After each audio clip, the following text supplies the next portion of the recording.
just going with the gut. Never had a doubt, felt like this is just a must. Put me in perspective, I'm the deepest in the cut. Everybody tuning in, but this is just for us now. We know I ain't ballin' yet. Hoes wanna holler, oh no, I don't call them back. Girl, let me see you hold it down, we gon' have a blast. Cause I just wanna know what you gonna do with all of that. Ain't gotta say a word, I know what's up. You can have it all, watch me rip it off. I'll admit it, you got me feeling hella love. Even when it's going down, know that we gon' live it up. Young shot caller, always been a baller. Know that you the one, I can feel it in my heart. Yeah, I won't stop charging, we going come harder. I can see you and I, way beyond the stars, girl. I can never ever find the right words, and there's no way this is real life. There's no telling you're the right girl, so I can only say that it feels right. It feels right. It feels right. It feels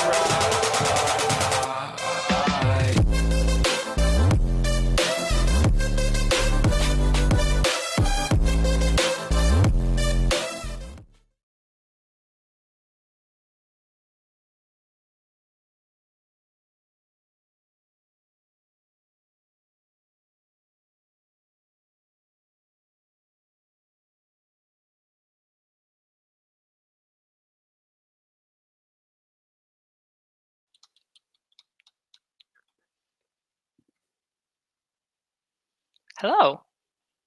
I can see us on screen. I can see sure us on the Twitch. Hello, that's me on everyone. screen. Hi. We are live, Welcome apparently. to the Season 4 Finals of City League. My name is TJ, joined by Banja, and we're about to get into the Mostar Hornets facing Swordfish, Banja, Luka in a best of 3 to decide it all. How are you doing today? And if you could, walk us through how these teams got here.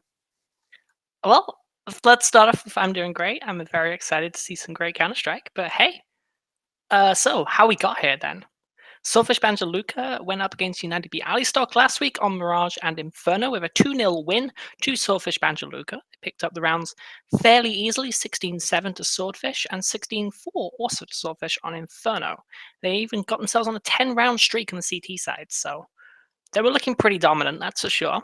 So they'll be quite happy with that result going into this week. Meanwhile, on the other side of the draw, the Mostar Hornets went up against the Antwerp Lions on Nuke and Inferno, with 2-0 being picked up by Mostar Hornets. They had some very sneaky set pieces as well, including a decoy set piece. They threw all the decoys onto Nuke, onto A site, and then they walked themselves over to B site. And there were 5 CTs looking around going, and we're very confused. So yeah, let's see if they pull out so many more random things this week. That's actually the pinnacle of tactics. You need the biggest brain to pull something like that off. But you kind of set up something cool, which I'm really looking forward to. And I didn't catch both games, but I did catch little snippets, and it was a 2-0 for both teams, and both teams won pretty strongly, which makes me believe that this is going to be a sick grand final, because these teams have been on a collision course, it feels like, since their first games. Absolutely. These are probably they're clearly the best 2 teams we've got in the league, given they're here in the finals. So let's hope to see some excellent Counter-Strike with lots of overtime, and we'll be here till 4 a.m. in the morning. I hope not my time, at the very least, because 4 a.m. in America is... Yeah, I'll be at work by 20-something hours away? It's a lot of overtime. That's all I'm saying. But we'll be getting into it, and while you're with us here, I'd appreciate it if you send us some messages, maybe on Twitter. I know previously you were watching Twitter using the hashtags TCL, so if you want to send us a photo of how you're watching the game, Benalot might see it, and then we could talk about it. Absolutely. And also, as we're on the subject of photos, we did see a wonderful photo from our 2 teams last week. They are both from Bosnia and Herzegovina, and they met up, and they shared some drinks and made some friends, and now they're going to break all those friendships by one team winning. You know what? One of the great things about esports is it's not a case of you can ruin friendships by winning or losing, because it's not about the game. It's about the journey along the way. Yep. and also winning City League Season 4. I'm going to be very interested to see, in particular, whether or not we can see Mostar Hornets kind of, I feel like, level up. Because Swordfish, when I watched the group stage games, and this was a while ago, looked like one of the most dominant teams I've ever seen in the Counter-Strike League. I would say for sure Swordfish are going to be the stronger team going into this. No offense to Mostar, Swordfish are just excellent. But Mostar, when they're on form like they were last week, there is no stopping them. So Swordfish have got to watch out for sure. Don't discount Mostar just yet. Okay, I won't. I'll hold myself to it. You can get a peek into the Mostar Hornets setup right now from above. As there are so many PCs in that room, that's actually sick. It's just like a LAN I party. always, yeah. So I have the benefit of being able to travel quite a bit, and I have to say the LAN centers in the US suck. Absolutely suck compared to anything that's available in Europe. And there are really good LAN centers in the US, particularly in LA. There are a couple that are just like arenas, but they're few and far between. And just the frequency with which you get these community LAN centers in Europe, really cool. So I feel like we should issue a correction here. That first shot of all the PCs is actually a viewing party, ready to watch Is all it of us real? play. Yes, it's the Mostar viewing party. Mostar Hornets themselves we saw on the second camera in, and we're currently watching the Swordfish Banja Luka. Yeah, this is the viewing party from Mostar. So hello everyone in insane. Mostar. They've got their own hometown crowd. That's basically an arena. We'll have to see whether or not having that extra fan base behind them can cheer them on.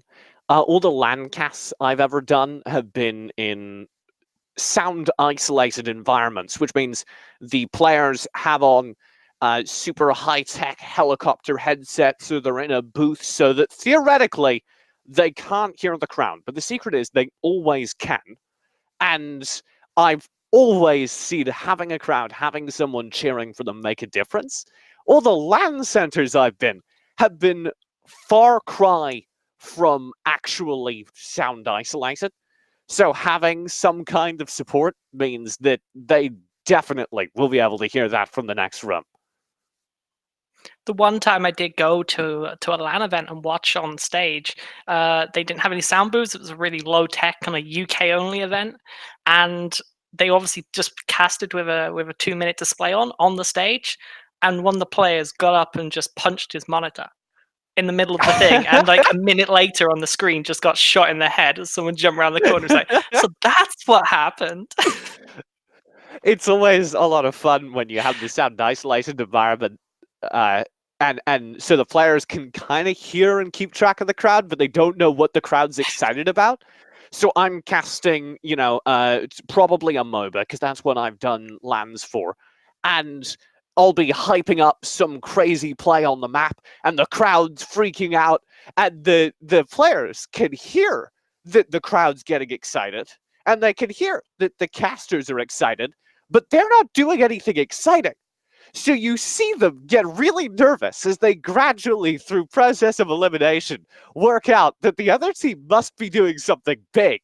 And then the notification comes through in-game that the other team's taken a major objective. Or then they get backstabbed by 10 players. And it's really fun to watch. I'm sure there was a Dota event where there was the Chinese teams had this thing where they all kind of stomped their feet when they were going for like a sneaky kill, and one of the players picked up on this and he felt the vibration, because this is when the two booths were facing each other, and he felt the vibration coming through, and he was like, I'm really exposed out here, I'm gonna back off. And he backed off, and they were like, where's he gone? And then they figured it out like after the game when they interviewed him. He was like, yeah, I felt the vibration coming through the floor, I knew they were going for something. Yeah, it can mess you up. LANs are a lot of fun because of little things like that. Just like tiny little details. I remember one of the Counter-Strike LANs, I think maybe 2013, pretty early on, the screen, the big stage screen, was set up incorrectly, And it wasn't that any of the players could see it, but it was that when a player got flashed on it, the white of the screen would reflect on the glossy stage floor. And one of the Cloud9 players threw a flashbang around the corner, and it flashed someone. And because the stage floor lit up, they knew that there was someone around the corner to see that flash that just came in. So there are all these tiny little things that you pick up on LAN that wouldn't normally even be a factor. Yeah, it's crazy the difference you can get from LAN, and even just the ping difference as well. It's insane, especially in an FPS like Counter-Strike. Makes a great difference. But yeah, it is an online event, so well, none of those City League's in this in-between place where the teams are all in the same place. They may even have fans cheering for them, as we saw earlier, but they're in two different places, though within quite close distance to each other. So hopefully the ping is minimal. So I imagine it's the kind server. of the best of both worlds. Yeah, I think the server's in the Netherlands, though. I believe it's in the City League offices. So I think they're both going out to the Netherlands to come back into Bosnia. Well, on the plus side, their pings are identical. Definitely. But yeah, it will all come down to skill at the end of the day. So we'll have to see which team is the more skillful one. Yeah. And once again, that is the advantage of them both playing on LAN. There are very few chances for anything out of the game to mess you up, because one of the big differences, I just finished casting a league recently where the first half was an online league, then we moved into a stage for the finals, a studio. And one of the big differences was just nobody ever got distracted once we got into the studio. Because if you're playing online, you can be all set up and then your little sister wanders in for help with her math homework. And you're ruined. Your team cohesion is out the window. That does not happen on LAN. I'm sure it has somewhere. All right. Something's gone on. That's a very persistent. It's a very persistent sibling, or really complicated math homework. One of the two. We have completed the whole of these two teams, though. They've logged into the lobby. We can finish filling and start talking about the game, as we have all 10 players in and warming up. So I'm going to ask you, because you've been following the league a little bit more closely than I have, give me a hard prediction and tell me why. Oh, now you're putting me on the spot. All right, well, I think we're going to definitely go to 3 games. I think it is going to be 1-1. Yeah, I think we go to all 3 games. And I think we are going to... So Dust 2, which is our opening map, it was picked by Swordfish. And Inferno will be our next map, picked by Mostar. So I definitely think this map's going to go to Swordfish, Inferno to Mostar. Train is the final map. I haven't seen Mostar on Train before. I have seen Swordfish, though, but that was 2, maybe 3 seasons ago. Like, that was a very long time ago, and obviously the map has changed and the teams have changed. So I'm going to have to place my bets with Swordfish because I've seen more of them play. And I think it's going to be a close one either way. It's going to be 2-1, whichever way it goes. But I do think Swordfish will clutch it out. All right. I got a solution here. Basically, what you were telling me to do, if I understood correctly, was flip a coin. So I got it. I have a prediction, and Mostar are going to win, according to this coin toss. It does come down to a 3-map series, though. Those maps, if you'd like a recap, we're going to start here on Dust 2, picked by Swordfish, Banja, Luka. We'll move over to Inferno, picked by Mostar, and we'll close things out on a decider, and that will be Train. We're into the knife round in-game, deciding side choice on that first map. We're sorry, the pistol round. Not quite. Yeah, there's no still in warm-up. There we go. Okay, we're good. The map's being reset since some people spawned in with guns, which is generally not a fun thing to happen in a knife round. Not a very fair thing. I was like, are we skipping the knife round? Why do they have guns? What's going on? So I believe we will skip the knife round because one team picked. So I believe the team that picks the map gets the choice of where to start. I may be incorrect. We'll have to see what happens. But that's how it happened last week. There was no knife round. It just went straight into No, the I pistol. believe you. It looked an awful lot like a knife round until it didn't look like a knife round. So they started shooting each other in the head, yes. Mm-hmm. That's not normally how the knife round works.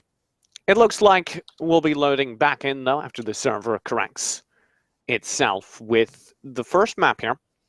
So what's exciting to me now that we have the maps set out is Inferno, that second map chosen by Mostar, was also played in both semi-finals. Mostar beat Antwerp Lions to lock out their semi on it. Swordfish beat Games United to lock out their semi on it. So of those two, map 2 victories on Inferno, which one looks stronger? Is there Definitely anything we can look forward to Swordfish. there? Swordfish's Really? CT side, they went on a 10-round streak to really dominate the round, the half, sorry. Their CT side was excellent. They were reading the game really well. The rotations were spot on when they needed to be. They didn't get, kind of decoyed by a lurker. They waited and used excellent communication. So I think they're going to be the better Inferno team. But then again, I wouldn't discount Mostar. I do still think they may just about clutch it, despite Swordfish being the better team. I'm hoping for a game 3. That's kind of interesting then, because moments ago you said you were sure that Mostar were going to win that map too. Yeah. But you think that Swordfish had a better Inferno? Yeah. I am Which just is map going 2. with game 3 I'm here, just TJ. Just roll with the it. dots here, Battlelot. I'm just saying, there is an inconsistency there. We've Well, in, so take number 2. The server's guess- reset. I can never be wrong in that case.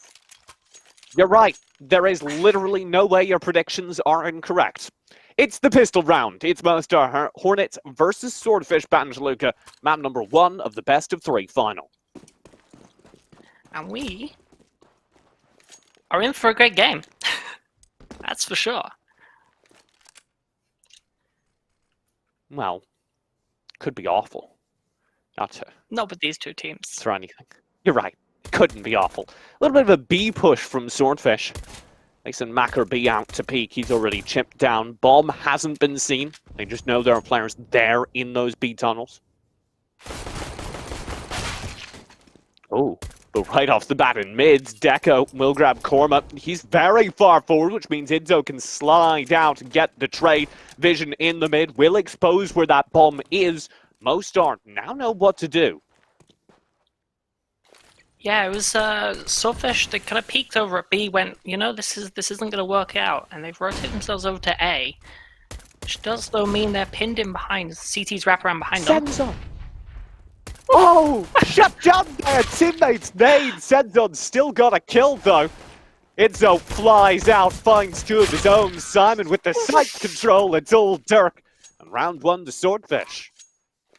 That was, yeah. I expected Mostar, they were kind of pincering in Swordfish with the rotations coming from B, and we saw Dexo with his early aggression at mid reward them with a kill and a little bit of information, so I kind of expected them to be able to win the round off the back of that advantage, but hey, don't underestimate the Swordfish. No. Now, full B from Swordfish, and they eat a spicy nade. Noxer follows up with Dirk and a Zeus kill. Finally, the entry frags come through, but that's already 2 major pistol round pickups. Yeah, the priority for most our Hornets right now is just doing economical damage, and if they can, saving themselves an AK. And, well, they're doing certainly some damage. They're able to get the kill on Simon as well. I'll be 3 Swordfish guns denied being able to go into the next round. I think they're just trying to trap the players on the site. They have players inside tons. They have players outside of main. Oh, but Mark B wants to find an answer. That was a sick little snapshot. And the cleanup from Maxen means that it will likely just be those 2 kills. Not bad at all still, though. Yeah, they'll certainly be happy with 2 kills. That's 2 more weapons the Swordfish have got to fork out for. On top of all the extra utility they're going to have to buy, they're not going to, walk away with a clean bill of health in that round at all. So, Swordfish now will face their first full buy as Mostar upgrade across the board into rifles and a FAMAS. They've still got a MAC-10, they've still got a Scout, and they're going very fast out to long. There is 3 CTs though. They've got a good read on where these Ts are going. It's 3 CTs covering this A site. Flashbang to look for entry. That CT side, though, may have been baited. Swordfish invest a lot of utility into it. They get Mark B down into the pin, and then everyone just leaves. Oh my god, Mark B, though! It's brilliant pickoff onto Alan. He just did not expect anyone to be in the pit. By the time he noticed it, he was already out in the open, completely cut off. A sick little quick peek, though. Now the set smokes will come through for that A-site take. Mark B leaves the pit, pushes forward, isolating Mostar in some very awkward on-site positions. Desco will be shot from the side. The rest of the team pushes through the smokes on Cat. There's no way to defend it. Mostar just need to save or play for retake at this point. Sensen in a great position though to pick off anyone who accidentally exposes the head. Could open up a retake Is this a great here. position? I think he's trapped. He does as well. He'll dip out real fast. Playing back He had his within teammate CT covering his now. back, Noxa at CT, so he wasn't fully trapped. He only had one angle to kind of cover. Now, though, they're both burned down. A good wide peak comes through, and it's just Dark to survive the round. He'll be saving over on the catwalk. Oh, sorry, over inside Long Tons. That's not bad at all for Swordfish, provided they Gandra's keep all coming three of behind these them. guns up. They're going to find each other. I think they're actually just going to save either side of this wall without knowing the other's there. So, the only 2 guns Swordfish lose there are the Scout and the MAC-10. So that's a very good round, actually, for them. They will be very happy with that. Mark B is able to upgrade that Scout for an AWP now. Scout he lost, he can pick up for an AWP, which he will not be complaining about. And full AKs across the board to back it up. By contrast, Mostar, it's Deagles. On Catwalk, they do find their first trade, though, so not a bad start. Gandro wide peak sends on, he's taken out. They've got a pretty much a standard coverage across the map currently. You may have expected them, or be forgiven for expecting them to hold them more maybe clustered together, 4, maybe even 5 on a site. Just make best use of the pistols they've got. Mark B will be leaning out towards long, trying to make the best use of that. Oh, it's the Flames, though, to get the kill after some poke from Alan J. Drops a lot of players low. 3-4 player advantage to Swordfish as they try and use that rifle advantage over on long. There is no cutoff, just this one isolated player on Cubby. And Desco can be taken out. Dirk's still up with that rifle. They will need to take that out of the CT side's hands, which they're not going to be able to on that kill. If they want to inflict some serious damage on Mostar, we'll be able to buy up next round. They will have maximum loss bonus. If Dirk gets out, this is, I think, as close to a win as they could have expected. They got 2 kills, hurt the economy a bit, and Dirk didn't lose the rifle even. Absolutely. But Mark B is on the hunt. This actually could be really good if he drops the AWPer, but I wouldn't favor him in the duel at this point. Especially not They're people just coming behind isolating him. him. Very pinned in here. Looks like he will survive. Oh my god, but he kind of pushes it. Certainly He's fine. testing his luck. The upshot went wide. It'll now be tossed back over to Korma. Mark B, after that experience, doesn't want to play any closer to the wire. Full buy-up will come through from Mostar. Sends on with an AWP. Rest on M4s, and Senzone's already open strong. Korma shut down at the doorway.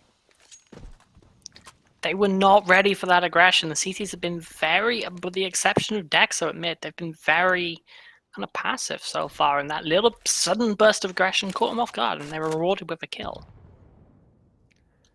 It was very well done as well, because they anticipated that Swordfish would go for the quick peek. They tossed that AWP over to Korma because he's the closest to the door. They want him to pick up the AWP, go for the shot. And Senzon is just there, ready and waiting. Opposition lined up perfectly. The second they don't see a flash, they just hold it. Now, though, Simon finds a beautiful entry onto the B site, and one kills all they need to get out. Dirk tries to get a refrag, but he's peeking into 2, and he's shut down. Swordfish have the B site. This is going to be a very difficult retake. Going into 3 AKs, plenty of utility as well on the T side, and an AWP, with very little of their own utility. That was, I think, really sloppy defense from Mostar. They have one player on the site and no option for a retake, and he's playing so far back. 3 Mostar Hornets players, or 3 Swordfish players, were able to get on site before a single rotate could come through, and now Idzo's on a flank, grabbing another kill. He could get 2 here. He's actually got the cutoff. On to Allen. There's no way for him to get out. It's just Senzon with the AWP trying to save. This could be absolutely disastrous for Mostar. Senzon gets one, playing further back within CT. He's not able to stay alive. Shut down at the last second. Did not look to his right where the player was coming through CT. He just read that incorrectly. They will now be forced onto an eco, from the looks of it. That is complete disaster. All off of Absolutely. this really weird, weak B hold. I'm curious what's coming out the T side though. Double AWP on T side Dust. One for mid, one to quick peek long. And it didn't go great. They ate a lot of nades. Second one arcs through there. Mark B on 20 HP. Idzo taken out by a P250. Noxer charging forward and actually able to get away with picking up that AK. Maybe. His arms aren't quite long enough. Now the wall spam will drop him.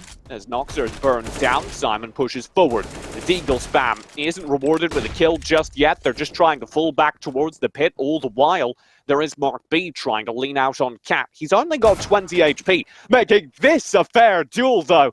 And Senzon's got a long-range pick on the AWPer.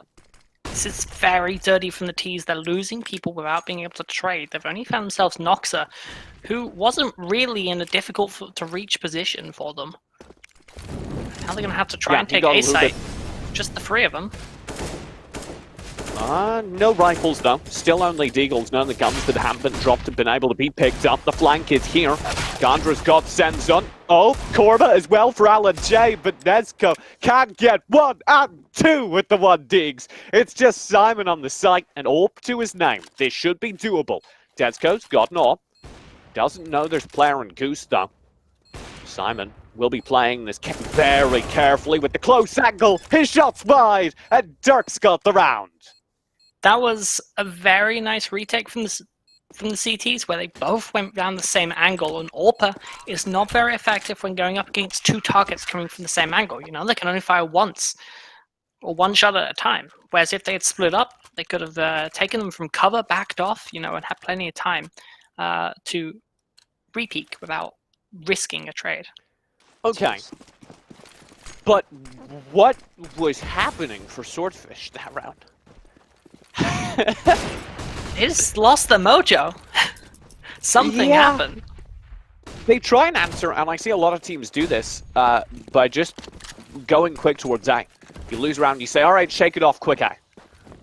And they will get Mark B into the pit, which has been their recipe for success. Alan J in trouble as the Molotov comes through, has a smoke to keep himself up at 30 HP. The rest of Swordfish drift back. Mark B, though, he will be going up against Senzon, who has an AWP on the A side, so it will be the battle of the AWPs. Don't discount Senzon. He's playing in a weird spot now. Sitting a little bit down towards the mid. Quick on the rotate if needed. They know the vast majority of the T forces are there towards mid, so maybe this is a good call. Although he's actually going to make his way up towards mid as the push comes in from CT. So actually possibly a little bit of that good old Counter-Strike timing. Alan J didn't have a second smoke, so he's burned out of that corner. Now the push is coming up on Cat. This could be disastrous. Swordfish have played this take so well, and they'll force Desco to just challenge fast. He can't do it. Mark B is there with the support of Flashbang, and this was a beautiful A-side take. Desco was a little bit caught out there. He wasn't sure whether he should just run back or try and stand and fight. In the end, he chose stand and fight. But potentially, you know, the job of an anchor on a site is just stay alive, buy time for rotations. And he did fall in the end. Uh-oh. Senzon back to the A site. We'll barely stay ahead of the Mac 10 player. Oh, get a pick. Don't peek me, Simon. I like the planning though, because Swordfish double Molotov Dirk in that corner, and they knew because the smoke was there, Dirk was still there. So Mark B, who is actually maybe risking his AWP here, and will get picked up, was just able to throw his second Molotov into that corner where they knew there was still a player and get a free kill, uncontested. That's one of the two A-side players picked up. Then they pincer the site itself, and it's an easy, clean round. That was just beautiful CS. Yeah, Swordfish, Banja, Luka have always had excellent communication, and, you know, double Molotoving like that, calling out, waiting for the smokes. What greater example of there is than that? Uh-oh. Mostar, a little bit slow towards B. That means by the time they get on the site, they're already players out of their flashbangs catch Noxer. He's gone. There's nothing they can do. Maybe the answer, some spray through the smoke there on the site from Dirk, but I'm not sure he can get back in. First thing the T's did, since they got on that site, smokes and Molotovs. Do not let the CTs have any way into the site until the T's are ready for it. And, well, you know, the CTs are still sat outside. And there's someone coming behind them. Full defensive positioning. Dirk does manage to rip off Simon's head. Now maybe the retake can happen as the flashbang lines Gandra, but the spray comes through. Him and Idzo, both good for a kill on the window stack. There's no way into this site. It's just Desco left. He frankly shouldn't be going for the push. He's still able to grab Mark B. 5 HP on Idzo, and it's enough. He'll grab the kill. Senso's only able to save an AWP. It will be a bittersweet save. They will definitely be wanting to start pick up some more rounds on this half. 1 to 7 down. But, you know, they've saved themselves an AWP. He's able to drop a gun for a teammate, so they are all able to take a full buy. Missing a helmet on a couple of them, but they're going up against AKs and AWPs. Not their greatest loss. Look at this quick B again. It's just worked so well. Swordfish sets Gandra. Lightning fast down on the site. Wins the Angel versus Alan J. Again and again. That site's just gone. There is literally nothing Mostar can do to protect that site at this point. Yeah, the T's are very good that when they take the site, they just lock it down with Molotovs, with smokes. They use their utility really well. I think this comes out of their great communication. You know, they're practiced, they're planned, they're ready for it. And I just love the speed with which they're hitting some of these sites because it's so obvious they have their calls set up. They know who's doing what on the entries. And they clear their angles, they find an isolated, blinded player, and it's an easy kill. And I want to see Mostar adjusting and making it so that the B site isn't a one-frag take. Set up a crossfire, make it harder to just drag your way onto the site. Because right now you're relying on Alan J to win his Angels, and he's having a lot of trouble in these 1v2s. Well, their other option is use their smokes, use their Molotovs, slow them down. Don't always have to, you know, win it via gun duels. There are other methods available to CTs. And I'd love to also see an early molly and early smoke in those B tunnels. Yeah. We've yet to see it. It would shut them down completely. There it is. Alan J's got one this round, but he's tagged on the crossing by a Molotov. Swordfish, Banja, Luka, or by an AWP shot, rather. Swordfish, Banja, Luka, I think having read that crossing, want to get the majority of their players over towards the A site. Dexter, though, he saw the corner of one of the T's. I think Mostar know what's up now. Yeah, Mostar have the majority of their forces. 3 players just pretty aggressively stacked on A. They're not over-rotating though, which is good because Swordfish do what they've done several times. They get Mark B in the pit and then they leave. And looks like they're doing exactly that. Gander at mid. Oh, Sensen has a little bit of trouble with the box, but he's gotten the pick and he's back posted up on the next corner. Has to fall down now.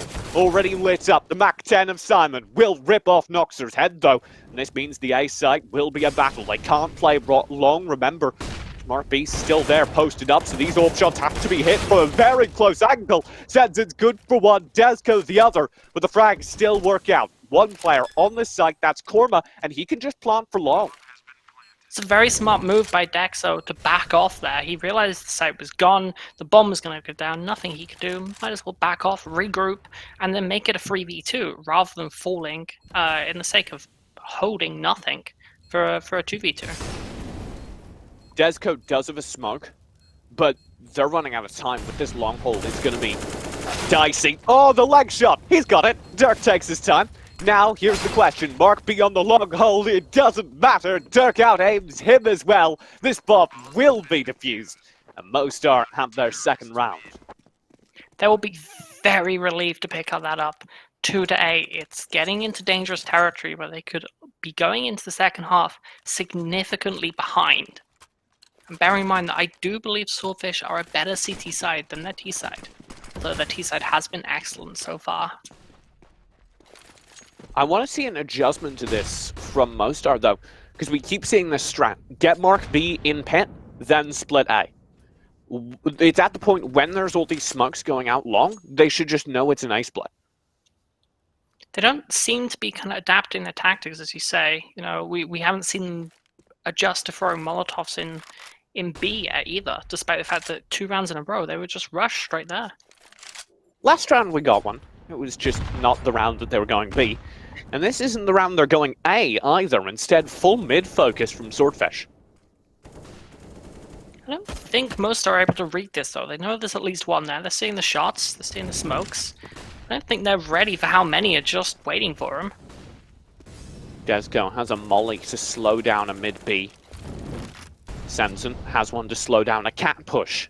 Very well done from Mostar, just as we're critiquing their utility usage. So resmoke though, and it looks like mid to B with 47 seconds on the clock. Full spray through the smoke will drop Idzo quite low. They know it's mid B now. Mostar full commit to the spray, tagging up Mark B as well. Idzo is already at the doors though, beginning to work his way in, and Mark B's got one. Dirk good for a trade, but that is all. And these 3 players have to retake everything. And there's a lurk, an anchor player. That's Simon Sensen, didn't see him, now makes the turn. And barely grabs his head, but he's got to fight his way through these tunnels as well. A 3v3 retake with multiple very low HP players. Mostar have their work cut out for them. Sensen is this boost way too low to be pushing in here. Pull out. The 1-1 trade, but 2-player here, and as you say, Sanson was picked up in the tons, which means Mostar can't make that retake happen, and it's 9-2 Swordfish. Yeah, I'm just taking a quick look at the scoreboard here. Across the CT side, you know, you've got Sensen 10-8, really outstanding, but a couple of their players are just not able to pick up the frags they'll be wanting. Noxa 1-10, Alan J 1-10. They will be disappointed with that. It's not to say there's anything against themselves. They are potentially being outflashed, outplayed, but you know, they will be disappointed that they're not able to hold these angles. I'm taking a look at a brand new stat Volvo added just for me. Enemies flashed. And maybe the observer can pull this up actually, but if you look at the difference between the amount of enemies that Swordfish, Banja, Luka are flashing every round, they're like double digits in total. Some members of their team have as many as 50 enemies flashed. Most are Hornets, barely double digits. Some of their players are even in the single digits, and that's a very easy way to get an inkling at how many aggressive flashbang takes we're seeing from Swordfish, how many coordinated uses of utility we're seeing from Swordfish. Their set pieces are well practiced, well rehearsed, well coordinated, and well executed. You know, we've seen, as you say, as you keep saying, that A split. It's working out just great for them. And, you know, why stop doing it if it's working? Most are just Give them the A adapted. split, Swordfish. And hey, they seem to be looking for an A split at the very least. Korma a little bit too far forward and full blind. Good flashback use. Scares him back. He's trapped behind that blue dumpster. Idzo, though, sneaks up cat, just walks out. There's nobody looking his way. Idzo's got one completely unanswered. He just has to tap him. Alan J, in the meantime, will push through the B tons. Though him and Noxer are able to find some more pressure in response. This A site will be Swordfish territory, but they've lost the rest of the map and the bomb on Catwalk. And it should be more as Alan J picks up another. That bomb's still down. Mark B is going to try and make this recontrol of the bomb. I don't want to say retake. I think he can make it happen. He's got Dirk behind Mark B, though. And he'll grab a free kill. Losing that bomb was such a significant moment. They've had to adjust all their plans. And one thing Swordfish, who I seem to be excellent at, set plays and well-rehearsed plays, their adaptability under pressure in these situations when something goes wrong, to change their plans and adjust to it, certainly seems to be under question. Sick nade and easy shutdown. Yeah, and that was some adaptation. Mostar Hornets see that A push coming through, unlike previous rounds where their CT players have rotated very defensively through CT from B. They instead push quick the second that A split comes out, and they're able to catch Swordfish off on the flank, drop the bomb on catwalk, and brawl out the round. There's Dirk throwing off that Molotovs. They are listening to us, I'll feed directly into their heads. It's working. Mm-hmm. That's not true. But I believe it. They've been AWP this round. Dirk taking it mid from the looks of things. Only one player B, and A stack from Mostar. Yeah, I'm not quite sure what to make of this T setup so far. Where they've got two players in tunnels. They haven't normally gone quite as many as two tunnels, 3 long. Well, they have now moved to mid. That smokes for A and the mid to B smoke. Dirk just leans out though. There's no mid smoke. They've got a free kill. Even stands in the molly for a moment. Idzo did answer back, but Noxer's got picked off Korma. Simon finds one in lower, making the trades even. 3 players against 3, but only 8 HP on Idzo. That Molotov will scare him half to death. Well, I'm pretty sure it'd scare you as well if you were only on 8 HP. Yeah, 94% to death. As it almost takes 2 HP off him. Desco will grab Simon. Oh, and a sick little flick from Dirk as well. That should be it. Only 8 HP left on Swordfish. That'll be cleaned up as well. Very good adaptation from Mostar. They pulled their players over towards the A site, make it aggressive, and make it happen. Now 4-9. That was just a great little flick at mid from, is it Dirk, I believe? Yeah, Dirk on the AWP. It's popping off since he's got that AWP. It's always good to see. Since that pause, Mostar have been looking way more aggressive and way more confident. Now, though, it's the B rush. And there's the Molotov we talked about. Turns Swordfish right in their path. And Alan B's already in the lower tons to spawn it out. He'll grab one. Idzo dropped low, and a nade stack follows him. Yeah, one of the other things that we have seen coming out of Mostar is that kind of, yeah, as you said, their aggressiveness, their adaptability, and Swordfish aren't quite sure what to do anymore. They're used to being in this dominating position. Their set pieces aren't working, so what do they do next? Looks like Swordfish want B. 4 players there. Dirk is the only hold with an AWP. He's just seen a head crossing onto the side and he misses his first flick. He'll get the second, a miracle. But Idzo picks him off. The spam through the doors from Desco falls short, making this a 3v3 retake and a tail we've seen before. And good opener. Not normally work out very well for the CTs when we see this in this kind of position. Could be better this round though. Noxer finds 2. Good trades onto the site. That'll be all. He's shut down by Idzo playing. Oh, he's got a Molotov as well, but a smoke instantly counters that. Desco just sticking it in the smoke. He'll get this. There's no way to stop it. A good eco round from Swordfish. They'll be happy with it. But 9-5 now. Mostar back in the game at the 15th round. Yeah, another adjustment they've made is that they've moved the AWP from Sensen over to Dirk. You know, they aren't just changing up strategies, they're changing up players as well. And Dirk, as we pointed out, he's been going really well with that AWP. Here's this A flash take. Oh my god! The nade! Post-mortem! A double kill! What on earth was that? Low HP players, one of them I believe from team damage, that AWP spray. And Dirk will grab another, just as you're talking him up. The full A split strat we've been talking about. 4 players push out, get Mark B into pit. That's what Swordfish were just trying, and it didn't work. They got caught at the choke point and burned. Yeah, Mostar were just ready for that. They pushed up. They had 2 people there. So even if one fall, you had a second to trade and slow them down. And then Nox's nade just put paid to any plans they had. I believe that's a cool... What's it called? Martyrdom? It's a Call of Duty passive? Where a nade flies out after you die? Sounds something Call of Duty like. Yeah, I don't know the specific perk, but... I've actually never played Call of Duty, but I felt like I was watching Call of Duty as a sick little nade came out from Noxer. He died for it. Mark B died for the round. It's 6-9 at halftime.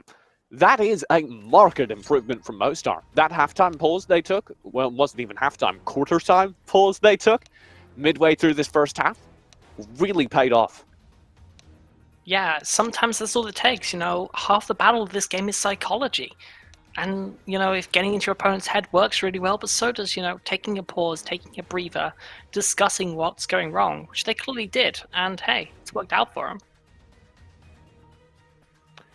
Let's talk halftime stats. I'd like to highlight Dirk in particular, currently running a 15-0-6 KDA, but the highest ADR in the game by a sizable portion is Idza.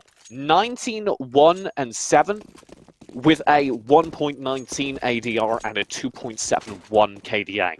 Those numbers are insane. That is, crazy. 52% of those kills have all been headshots as well. The aim is on point.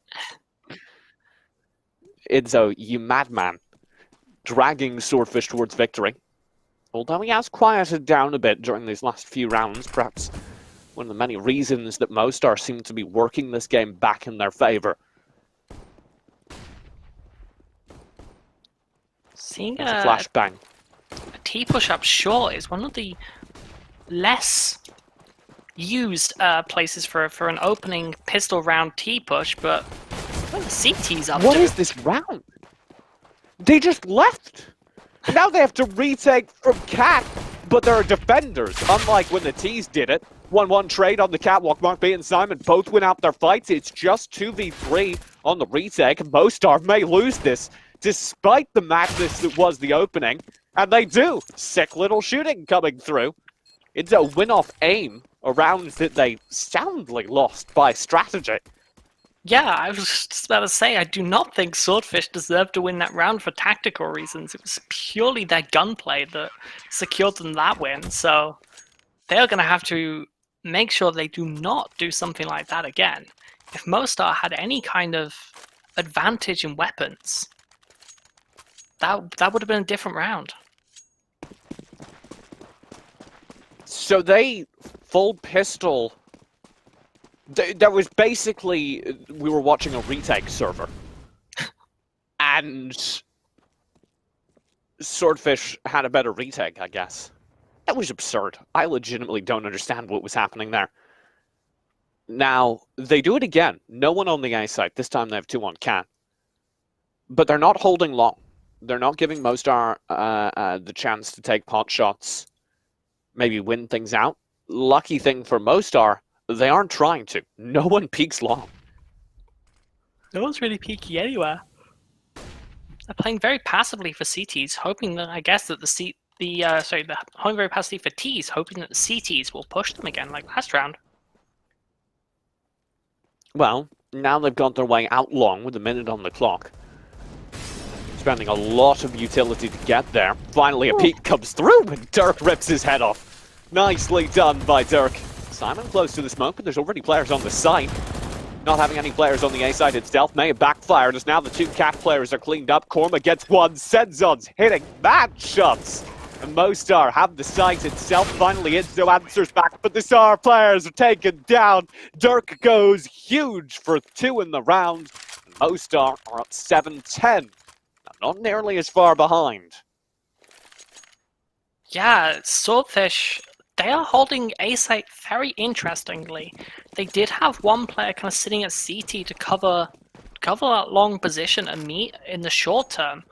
But, you know, once the T's are up on that high ground, it's a very difficult retake for CT position.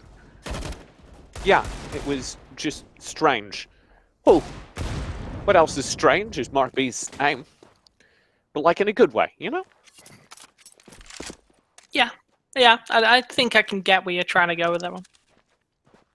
It was just a segue mid-sentence. He landed a sick shot down mid. That scout earns himself a player advantage in the round. Mostar now need to make something happen. A man down. The easiest site to do that at is the B site. Swordfish only have one player on it currently. Noxer and Simon. Ooh. That great Counter-Strike timing coming out. Noxer throws a smoke right as Simon pushes him. Or smoke rather flies past the corner of his head. He's like, wait, what? There's somebody in this tunnel? Now a second player wanders into it. This tunnel's haunted. Now 2 kills have sprung from it. The rest of the B effort will come through, and it will be cleaned up. Finally, Alan J falls. That's to Mark B, who's going massive from the window. He drops out of it and sends on, does it himself, clearing the tons and the B site now. He'll fall back, bring the bomb over to A, because Desco's just wandered out over there. Pick up a final kill. I don't know if Korma expected him to push B or if he thought there was only one player left alive, because he stood in a very open position that exposed him to mid and CT. And, well, that's where he got picked off from. Swordfish, 10-8, their lead shrinking. Mostar, very fast out long, already cleared one. They've got Alan J and Sensen, both good for the clearance. This anti-eco should be clean. Should be a fairly simple round for Mostar. The victory marker for Swordfish, though, will be how many kills they can pick up. Which maybe they could find Sensen in a minute. That Molotov. The nade damage to that entire 3-man squad has been absurd. They were all bunched up together and like a nade just landed perfectly in the middle of them. Did like 2/3 of their HP. I believe it was Sensen. And then they just lobbed a couple mollies in there to finish off the job. And now Alan J knows exactly where they are. He doesn't see Itsu though. He doesn't see Itsu. Now he does. What? There we go. All right. Somebody behind him leans forward. Is that a... I don't want to... Yeah, you've been doing really well.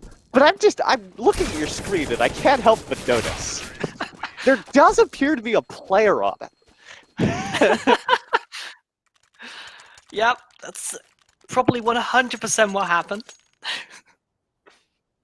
Swordfish end up 10-9 down now. 3 rounds to Mostar. It's the comeback reel. Yeah, a comeback montage. 9-10. Absolutely a winnable game. Though you still are supposed to favor CT side. But oftentimes at mid-level play, mid-level professional play that is, T sides are stronger than CT sides because they're more fun to practice. Not even making that up. I've had that explained to me by professional players. It's just so much fun to practice T that you get real good at the T side, and a lot of the teams around this level are disproportionately skilled at their set takes. Now, Mostar seem to be trying to spring one over towards A, but that's the fake. The majority of their players are pushing towards B. A split. Gandra grabs one. The tons are cleared out as Gandra gets a second, and Swordfish destroy Mostar. Props to Gandra for trying that boost. Didn't work out for him though. It was great utility though from Mostar to shut down this site just like Swordfish did to them.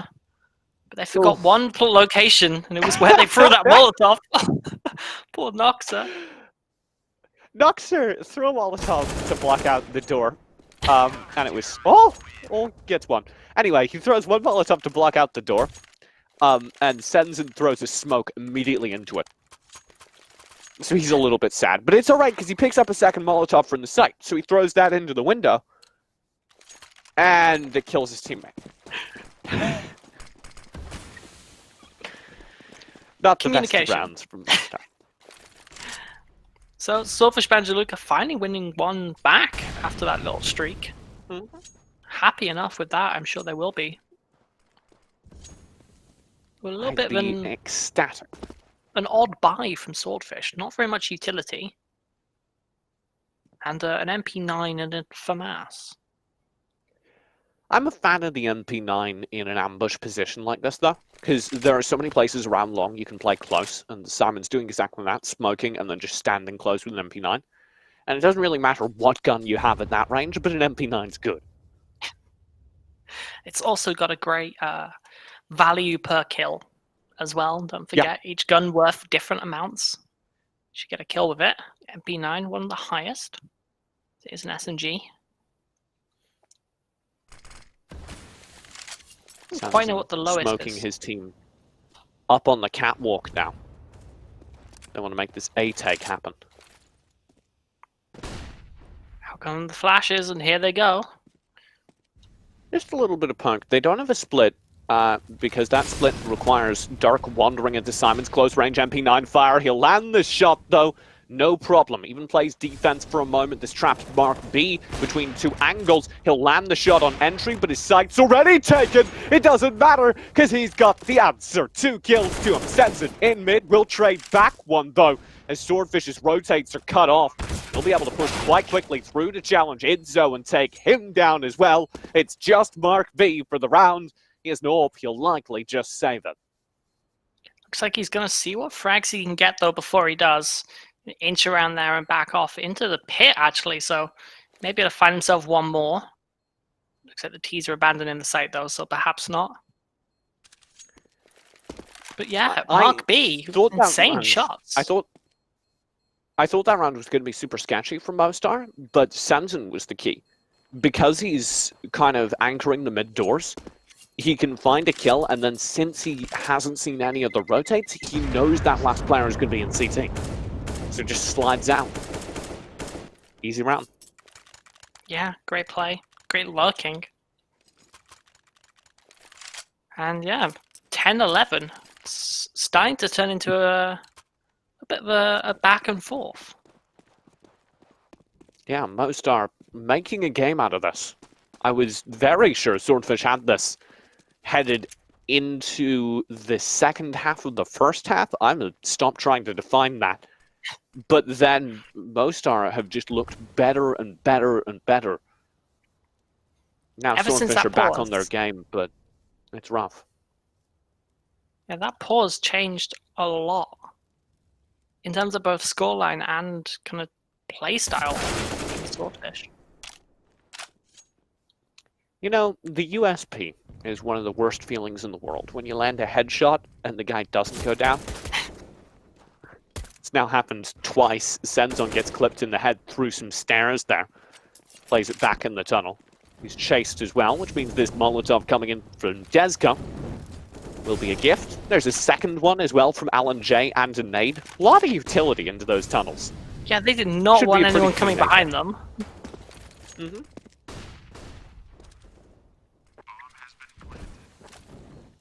So, still 5 Ts up. Up against 4 CTs. 3 CTs. 2 CTs. I was a little bit worried that this could spiral out of control. Noxer got chipped down to like 14 HP. Then it was good. It's easy. Anti-Eco locked in. Mostar have a tie game. Oh, okay. Anti-Eco locked in. Mostar have a tied game. Oh, but he doesn't get the AWP.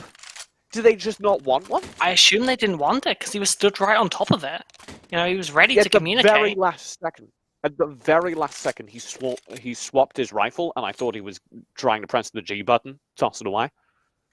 Ah, perhaps. They do have enough to buy one if they really decide they need one, though. Okay. Good. All right, tie game. That means a pause has to come through. It's going to be Swordfish just recognizing that this is, I think, gotten a little bit out of control.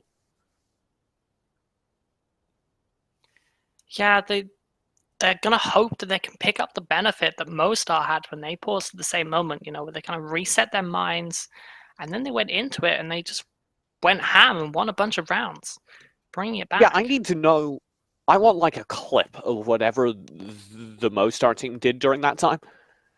Because it must have been the most motivational speech since Pacific Rim. Because, like, they played so confidently out of that break.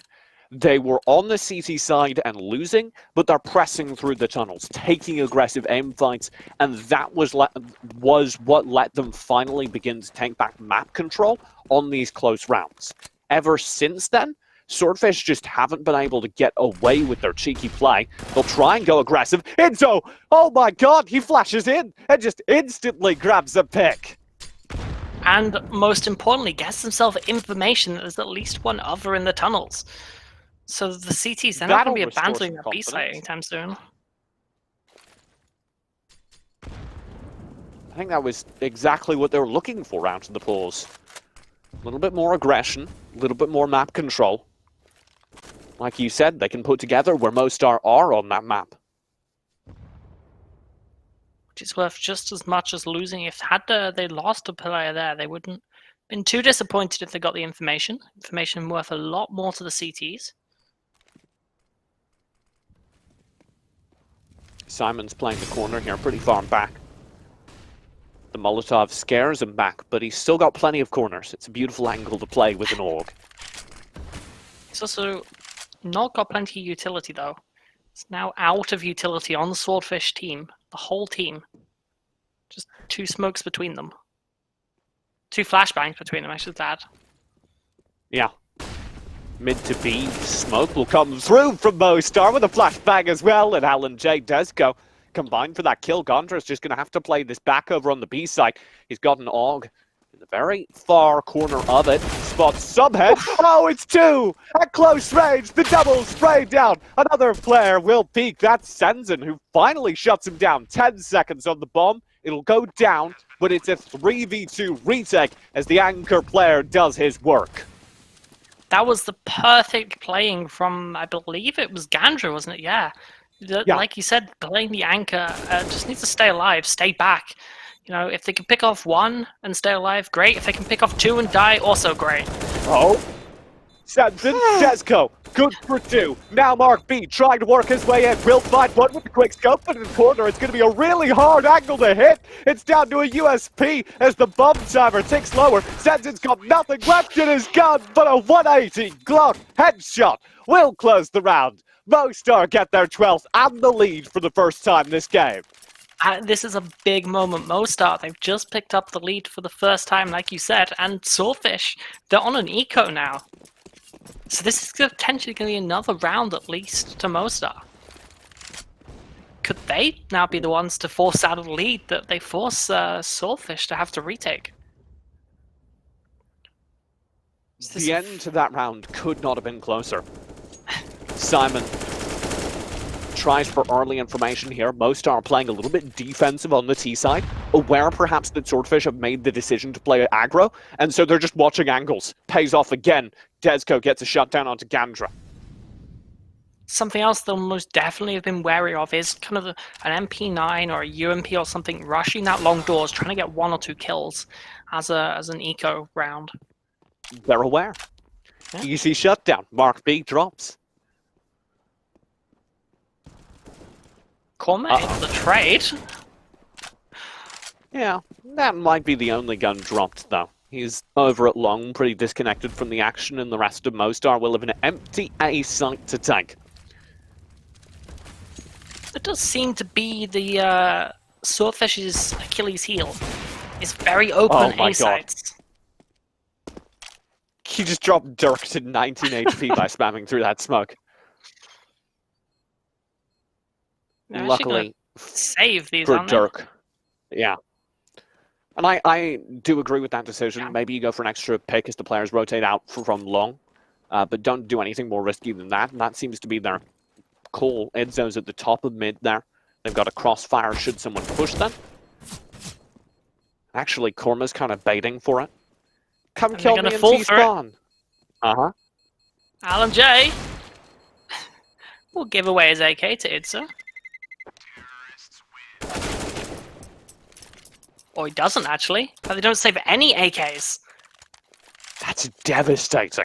That is Everything big. goes wrong. Now, Swordfish will still have a full buy. The whole point of that save was to get a little bit extra utility on those players, and they are a little bit lacking. Single flashbangs, one smoke on Mark B. They lose this round, it's over. Their economy is bust. It's also no head hammer on Itsu, Gandra. Mark B. Versus full AKs and an ult, that doesn't matter as much. But True. the aim punch can mess you up on shots that clip through walls and stuff. Oh, that's a good opener though. Mark B picks off Alan J from the CT. Playing it well, no smoke to back him up. Mostar perhaps getting a little bit too comfortable. Dirk has an answer, but mid. Idzo will grab one in response. It's censored with the spam at the end of the trades. Favored to Mostar. Gandra wants to push through. He knows Noxer's close. Noxer doesn't read it in time, and it's an easy pickup as the smoke fades. Gandra can just walk back into the site, and Mostar can do nothing. 3-2, their player advantage. Yeah, this is now going to be a very difficult for Mostar to be able to open up a site here that will almost definitely be going into a 2v2 with one other player unaccounted for. At best.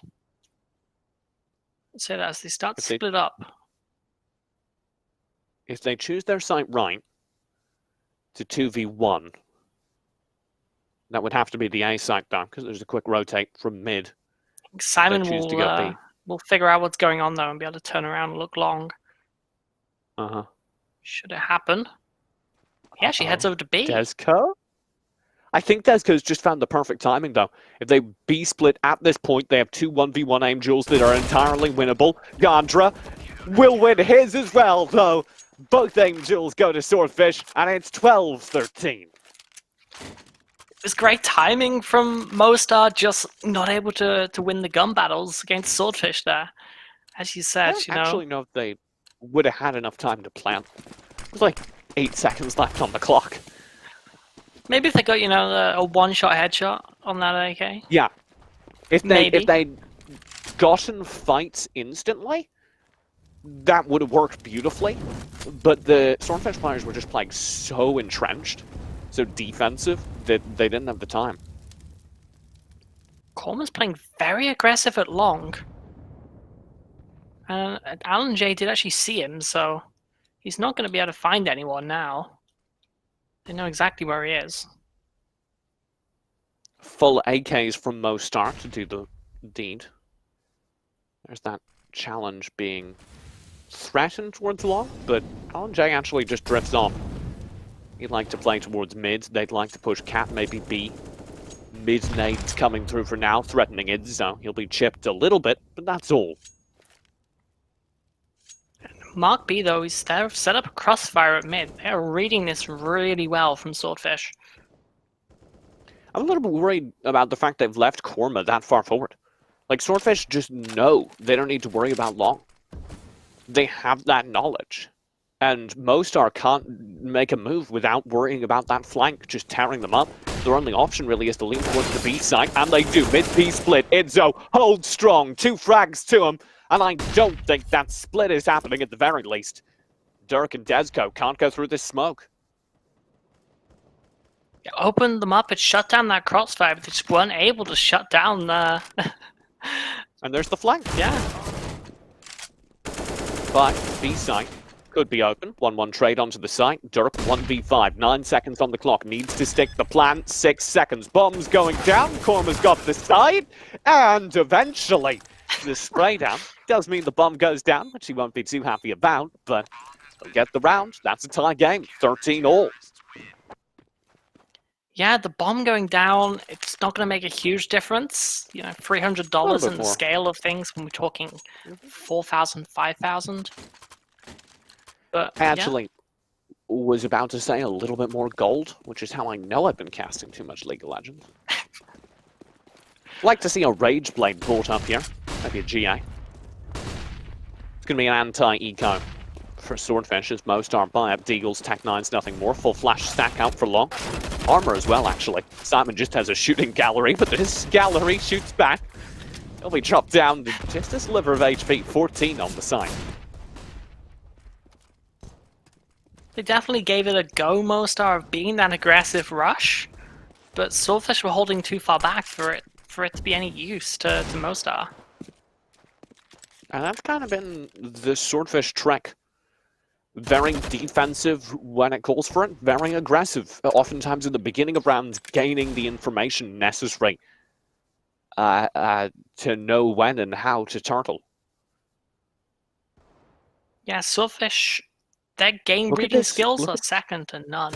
Look at it, though. City League. Yeah. Oh! But look at Idzo. Okay, so he's inside T-Spawn currently. They know all of Mostar are locked. That call has to be through. Desco, though, may, even with that knowledge, make things difficult. He gets a frag. The site is over to Mostar. If they get a bomb plan and 2 kills, that's everything they ever wanted. Idzo will clean up from long, but it doesn't even matter. Sensen gets the bomb down, even as his head's threatened. He'll answer back. One more to him. Mark B shut down a smoke to give him some room to work with on the site. The nades make things difficult. Gouger will eventually pick him out, but the fact that that's 2v1 with the bomb down is a massive win to Mostar, especially considering Swordfish had full map knowledge. That's really a little bit worrying. Yeah, Swordfish will be kicking themselves, losing that many players. Itsu just took a little bit too long, was playing a little bit too safe for that long rotation. I think he was kind of expecting the T's to say, no, I don't think A's going to work out for us anymore. Let's leave long, let's rotate back. It's the only reason I can think he was playing so cautious, especially when they knew that they were all up there. A little bit worried about a quick rotate, but Mostar felt committed. Why now not? Swordfish are back to their ways. The Molotov hand push simultaneously, but Dirk reads it. Korma shut down.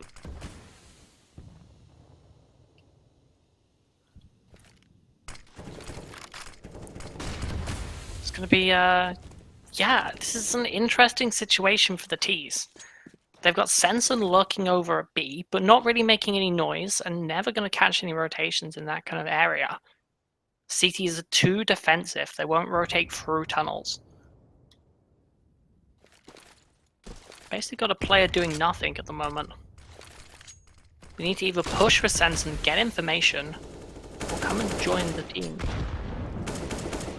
50 seconds left on the clock. Mostar, though, need to make something happen. They choose Catwalk. It looks like an A split.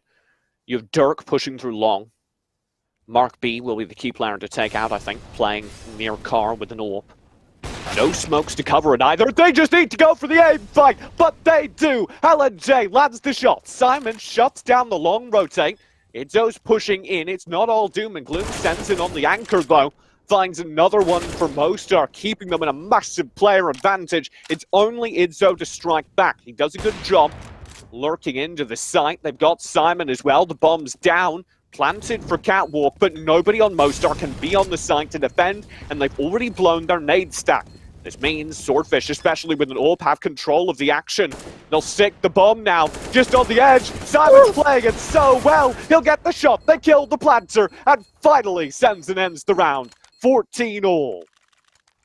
That was a nice attempt by Swordfish, Banja, Luka to, you know, with that AWP cover, they just weren't able to land the shots, and they cost them the round. It's a nice attempt for a molly from Mostar as well to slow him down. Just missed just a little bit off the bombs. They're able to sneak around the edge of it and start for a defuse. That was an incredibly weird bomb plant from Mostar, but I guess they just didn't want to run the risk of challenging standard fight at that point. It's so dangerous to play off bomb plant, though, with only one angle when the other team is 2 players.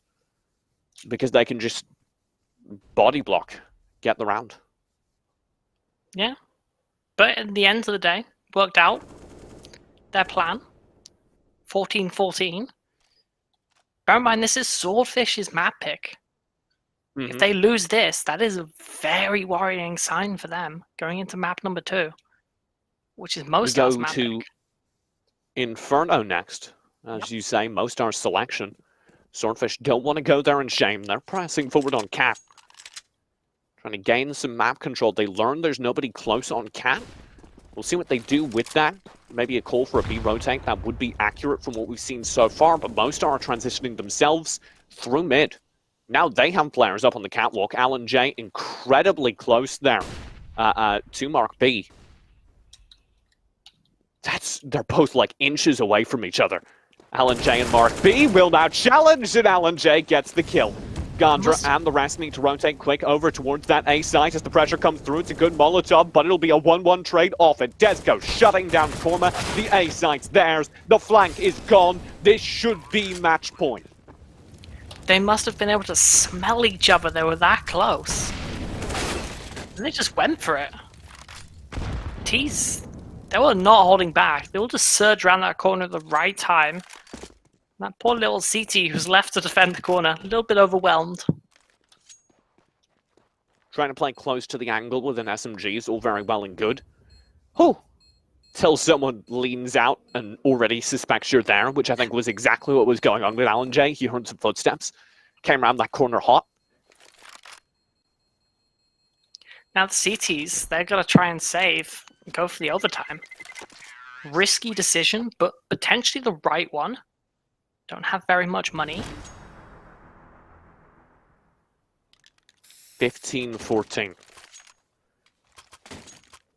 To see what you can get here for Swordfish. An AWP to Mark B, still, saved from the last round.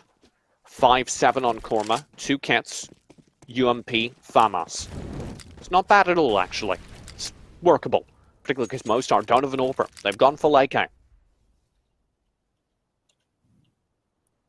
So, yeah, again, the T's, they're getting ready for this B push. If they go B, though, there's only who to defend? Mark B. Dangerous with Mostar, but... Mostar have been using tons a bit like most teams use cap, though. The second they have tons control, then they use that to establish control of the rest of the map. And you can see them do it again here. Get tons control, lean out into lower. They know there's no quick push cat or mid. Then they can kind of work with that. Mark B, as you say, over on the B site, is the AWPer, though. And that makes things a little bit more interesting, because if anyone even so much as peeks him, he'll know exactly what's up. Of all the people to hold B site, Mark B is the most dangerous. Especially with that AWP. Double flashbang in, Molotov to answer. Mark B stops the push before it comes out. Now he'll lean out wide. There's nobody in the area, so he doesn't land the shot, but he comes very close, and he does pick up Noxer. Mid to B, threatened now. Idzo's there. He's got the fast from the boxes. Swordfish, 2 kills up. Could be doing this, driving us to overtime. Desco doesn't want any part of it. He'll frag out to the long. Sends it in mid as well. 3-3. Gandra answers back. Alan J's just trying to work his way out onto the A side as quick as he can, and he'll stick the plant for a catwalk. Mostar get the bomb down, but only 2 players left to make it happen. Idzo is coming up on Senzen and will go down. Senzen's ready, but Gandra trades out the side. It's all on Senzen, now playing cap for his team's win. He's got the bomb planted for him, but Mark B is there to cover with an AWP, and they're just pushing him. That will be the kill. We are going to overtime. It was a nice attempt, you know, to hold in the short position. Just did not work out for them when there was 2 CTs left. Good teamwork from the CTs for sure. That kind of tag team pushing him. Yeah, overtime. Whew. First overtime actually of the City League as far as I've casted it. In this season, anyway. And that was a wild ride to get there too. Yeah, and also what a timing to have the first, you know, overtime. Map number 1 of the Grand Finals. 31-19 is Idzo's ending scoreline. He's got a backpack full of swordfish. Slippery, wet, but he's carrying them. He is ready. Dexo on the other team, though. Not doing too bad himself. And actually, 25 Senzen as well. Yeah. There are a lot of good positive scorelines over on Mostar. Yeah, I mean, just the fact that they were able to bring this back to make it so close after being what was, until the later rounds, completely dominated in the first half. I'm really happy to see them be able to fight back those final few rounds as well, though, because it felt like some really good CS from both teams early on. Things got a little bit chaotic, and it felt like whichever team came in with their dedicated plan would be the one that came out on top. Later rounds, things were just intense. There's the viewing party. Yeah. Hello to everyone watching. That's give us away. the Swordfish viewing party. Yeah, we did keep getting it And- wrong. They've been on a wild ride. Dominate the first half. Mostar answer back, sweep them all the way down, take it to match point, and then just barely did they fight back that final round. But fight back they did, and we're into it now. The both teams marking themselves as ready. I'm not ready. No one man could be ready for a game like this. But we're going to be pulled into it regardless. So, having seen 2 full halves, I'm going to ask you the question again, Benelon. Who's winning? Oh, now you're putting me on the spot. The break, I think, is going to benefit Swordfish. They needed to collect their thoughts, and I think they're going to be able to now. So they're going to be able to start off with a full buy as well. So yeah, I'm going to go with Swordfish. Stick and give this one out. I believe. All right. Swordfish to win their map pick will go, of course, to Mostar's choice, Inferno, next. We're not there yet, though. The game comes down to this. OT. MR6. We'll see how this goes. This is, Already, Mostar are doing the same thing. That tunnel pressure, then split out. Korma's found a great new position to hold. He's not exposing himself like he was when he was earlier on the ground, peeking those doors. Forward by those blue boxes over towards A long. I like it. We'll see if Desco wanders out into it. He's threatening to, very slowly clearing. The rest of Mostar, though, are over towards the B site. They didn't even do their normal cursory mid check, which is a shame because Swordfish have double stacked B, 3 players over towards A, no one in mid. They're holding mid by some definition with Mark on an AWP, watching from long, watching from car, all the way down mid. They don't have anyone actually playing it. At least not yet. Now Mark will push forward, smoking catwalk and challenging close, and it's perfect timing because Mostar are working their way out. They spot the offer and pin him down. He'll get smoked off, but a Molotov is there to answer. Korma needs to push forward, try and clear subside of the map. He'll find the kill at long. That's Desco down. The rest of Mostar are already out on catwalk, though. They know they've got a long player to deal with. He'll now peek out and rip off another head, but Simon on the site falls to Alan J, and there's a backstab. Sensen will clean up Korma, and it's Mostar with the site and 3 players to hold. Izzo solves that problem. Bomb barely goes down. He's already found the kill. Dirk's on the site with just 20 HP. He'll try and smoke his way out of danger. All 3 Swordfish players are retaking from cap. Stenson is the most dangerous position there, able to pick off one. He's going to back off as his teammate falls. Possibly not the smartest move, going up against 2 AWPs. Does fall. Gandra with a nice shot to make that happen. First round of OT goes to Swordfish. Off to a good start for the Swordfish then. As predicted, of course. I did not predict it happening like that, though. Mostar moved very quick to punish what little information they had. But I just felt like Swordfish were able to win the Angels very decisively upon moving in for the retake. Now they get a free kill to open things up. That'll be big. Korma just ripping Dirk's head off as he tries to get over aggressive at long. Mostar played a lot of very defensive CS. They try and change the pace here. Does not work out. They got shut down by a very early and aggressive Molotov, and then followed up by a smoke at this long position. Their 1T who was able to push through was just shut down straight away. No one else able to... What's Izzo doing there? Like, how did that happen? Because they had players in lower tons. There's no reason for him to be up that far. He walked through tons, right behind the Mostar players. Somehow they didn't see each other.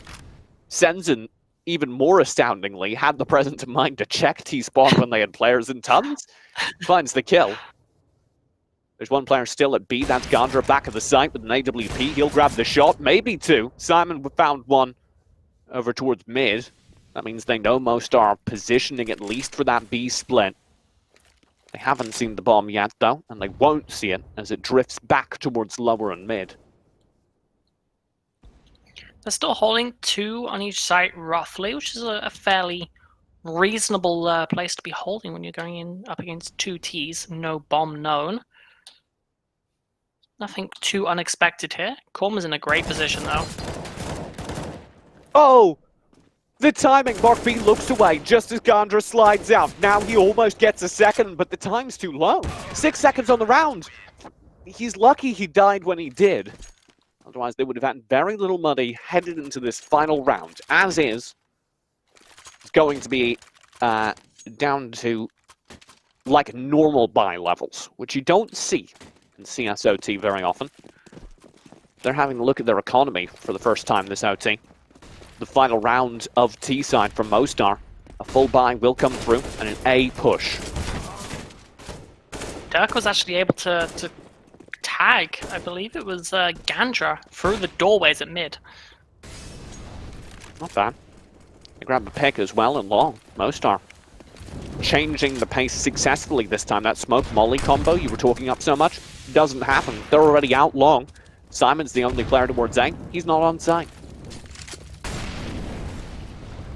Great CT Molotov coming out to shut down that site. No bomb can be planted right now. We'll have to smoke it off if they want to plan. And they do, and they do. Now Desco on long will land a sick little shot. And a second, 2 quick peeks and 2 quick kills. Swordfish may lose one in this OC after all. They try and work their way out from long. Bomb's not planted for it, so it could get dicey. But no, it'll be a quick clean up. Swordfish shut down, 16-17, and OT halftime. It's interesting half, 16-17 is only 1 round in it so far, so we may be heading for overtime number 2 at this rate. Well, don't count your chickens before they've hatched, especially if you're a Mostar fan, because that was only 1 round T-side. They lock out CT, or they fumble. Things could get dangerous. There's a lot of fans there in that viewing party. Hello to everyone. With a game this close, I don't blame them. Absolutely. So, 3 rounds either way. This next half turns it. If Swordfish are able to get 2 on the T side, they win. If Mostar are able to get 3 on the CT side, they win it. T split.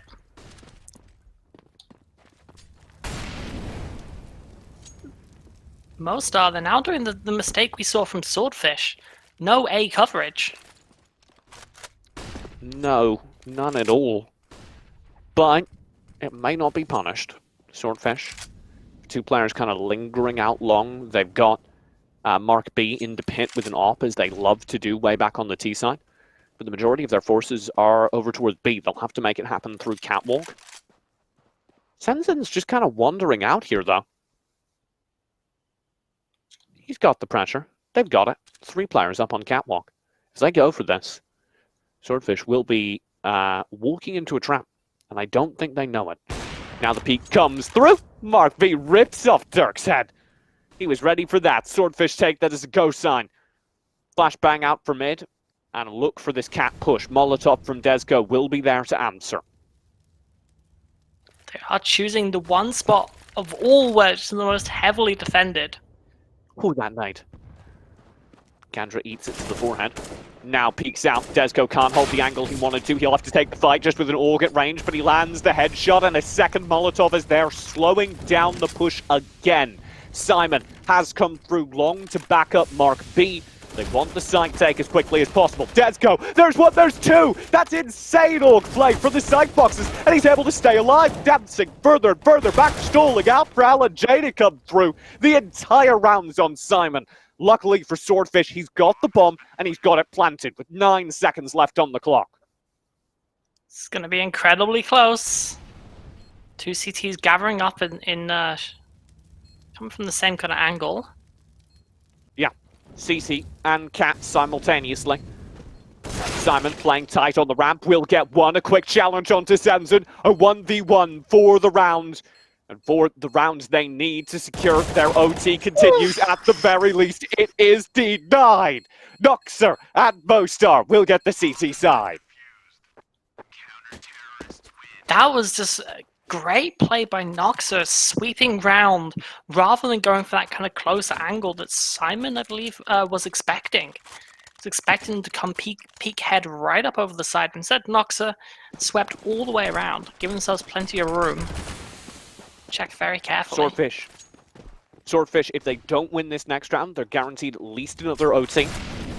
If they win this next round, it's still in their control. They need 2 to win it. Mostar need all 3 CT rounds to win by contrast.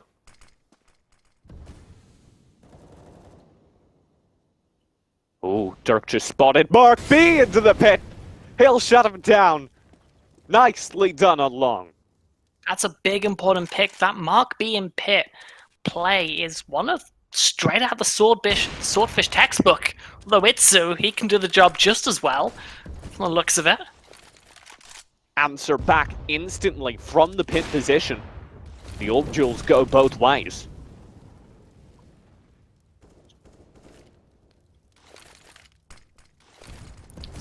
The time on the clock is worrying me. Oh, the flashback mid! It's perfectly timed!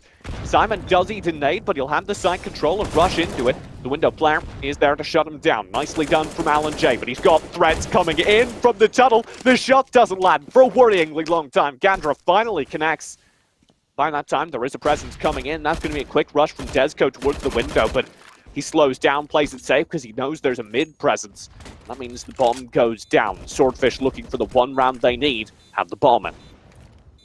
CT's got to try and retake this with 1 AWP as well. They do actually now change that out for an M4. Fix that issue at least. Molotov to back of sight. 1 less angle they have to clear. Korma playing close. Gandra on the window will be there for a kill. Sensen gets 1. That will be all. Swordfish get the round they need. Mostar are now fighting for survival. They need this last CT round. If they lose it, Swordfish win game 1. We go to Mirage. Or sorry, Inferno. Yeah, so bear in mind, this is Swordfish's map pick. If they were to lose this to Mostar, that would be incredibly frustrating, especially in the grand finals. And demoralizing to lose your first map. Yeah. It's your own map pick. They trying to do the just OT things, buy a whole lot of scopes, spam them down mid. Doesn't work out. No one gets tagged. Swordfish then bring their T side into the tunnels to spread out from. They will invest the bomb into it as well. Noxer's playing the back of the site with an AUG. Oh, through the smoke! Surely not! 6 HP! Gandra gets away with it. The nade just a few seconds later, or else they may have found themselves with a kill. Itsu, though. Finds Senza With CT. That was really good, but the spam right back. He didn't want to put his attention towards it. Alan J was the reason why he's playing around the corner, cuts off the push with a sick little molly. Noxer now playing the angle against Gandra, a different angle this time, so he'll be able to get the first crack. That bomb drop, the second hole will rip off his body. That's Gandra with a nice shot. Alan J there to answer. 2 players pushing out of tons. Swordfish want the round, they want the game, but I'm not sure they can do it. They've got the molly, and they will force Alan J out. And it's Mostar just trying to get through the door. They body block, and Mark B finds a pick because of it. 2-2 on the reseg. Mostar fighting for their game, lose another player in the smoke and door. Desco needs to do it all now to keep them alive. Spam on Mark B. Drops him to just 20 HP. A flashbang for the peak. No, Desco reads it well. Has full vision. He's trapped in this corner. Got damage on both players now, and he just isolates the angle versus Korma. The time's ticking now. Korma's not going to peek if he doesn't have to. And all the time, Mark B's just covering tight. He'll rotate back. They're playing chicken with him. It's down to the USP. A swap over to the other weapon. There's no time left, and Mark B will get it. 19-17. Map 1 to Swordfish. That was great play by Swordfish, hiding in the corners. Definitely, not giving any chance for the CTs to notice where they were. And retail, I mean, they knew where they were, but not giving them any chance to lose their heads or their bodies through the angle. great smart play by hiding there, and Dexo, there wasn't a lot he could have done. You know, he was very much pinned in, couldn't see anyone else's angle. Just a little bit overeager on that door retake, it looked like. Mostar were so intent on pushing through that door. They like body blocked a player in, lost a player there, then ran through into the smoke. Just play the time, even though it is the last round of OT. I get why your nerves might be getting to you. Slow down the moment a bit. Either way, an incredibly tense map 1 does go to Swordfish. That means we're going to map 2. It will be Mostar Hornets map up next. That'll be Inferno. Both teams did win their semi-final by closing out on Inferno. So it could go either way. You actually mentioned moments ago that you thought you thought they had a better Inferno on the Swordfish side, despite it being Mostar's map pick. Yeah, Swordfish, you know, they played really dominantly on the CT side last time, but then we also saw that happen on this half, and we saw Mostar adapt to that. So I'm maybe not so certain in my prediction anymore as I was back before we started this map. It is a crazy game. Map 1 of the best of 3 is over. We have 2 more potentially to come. Don't go far, we'll be right back with game number 2 after a quick break.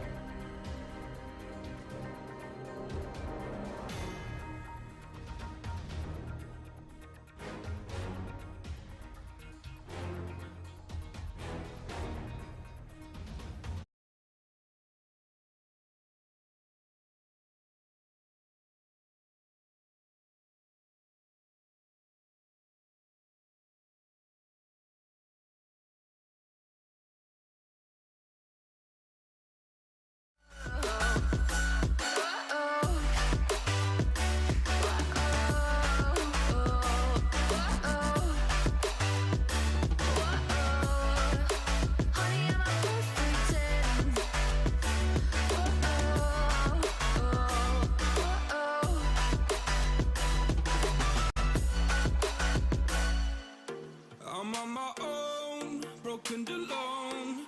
I feel the rain crashing down all around this empty town. I'm searching for the lost and found, but you don't care, you're unaware. Keep moving like the scars aren't even there. It's in the air like a blazing flare. Just stare 'cause the flames will burn us. I thought you were the one for me. That's why I gave you everything. Held you close by the stormy seas. Oh, you meant the world to me. I used to kiss your head when you cried for me. Hold your hand while the pain was over. Keep you warm by the roaring sea. You meant the world to me.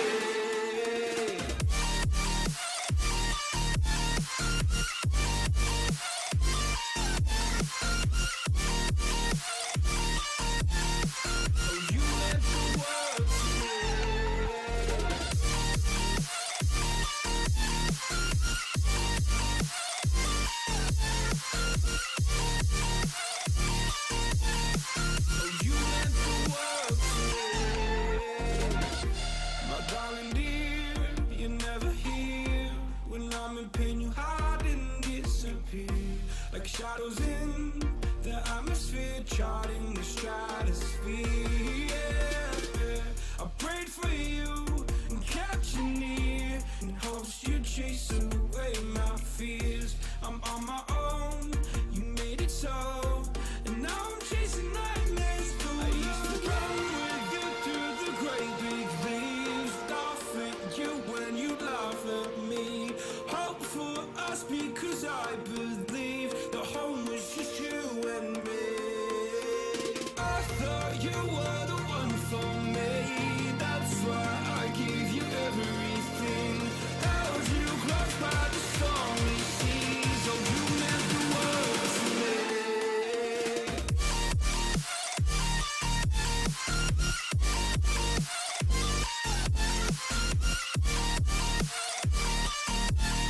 Oh, you meant the world to me.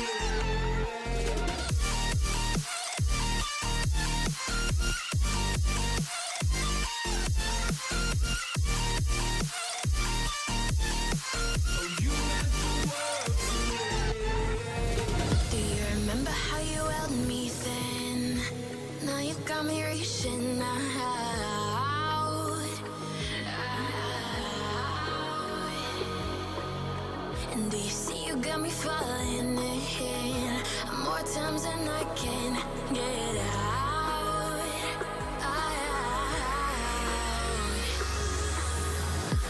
Down in the deep of my mind, I crawl for you and you're always inside.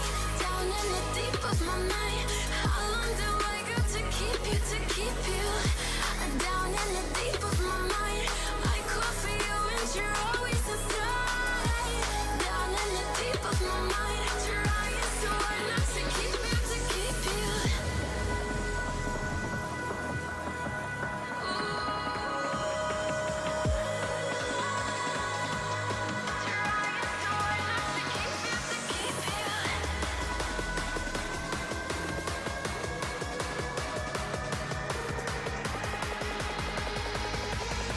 How long do I got to keep you, to keep you?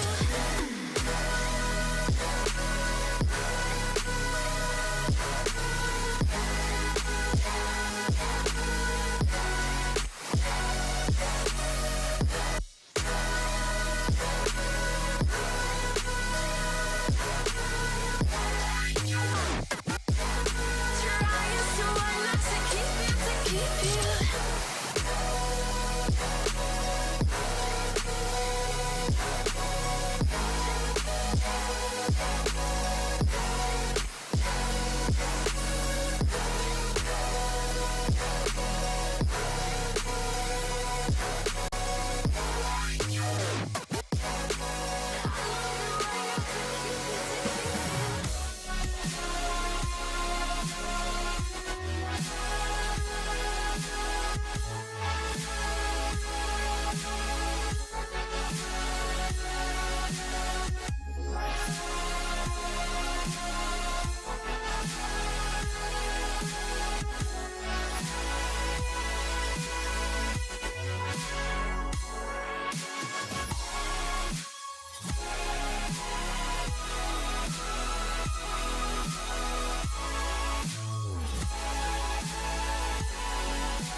Hello, guys, and It's the welcome City back straight League. away. Oh, Sorry. you got it. Grand final.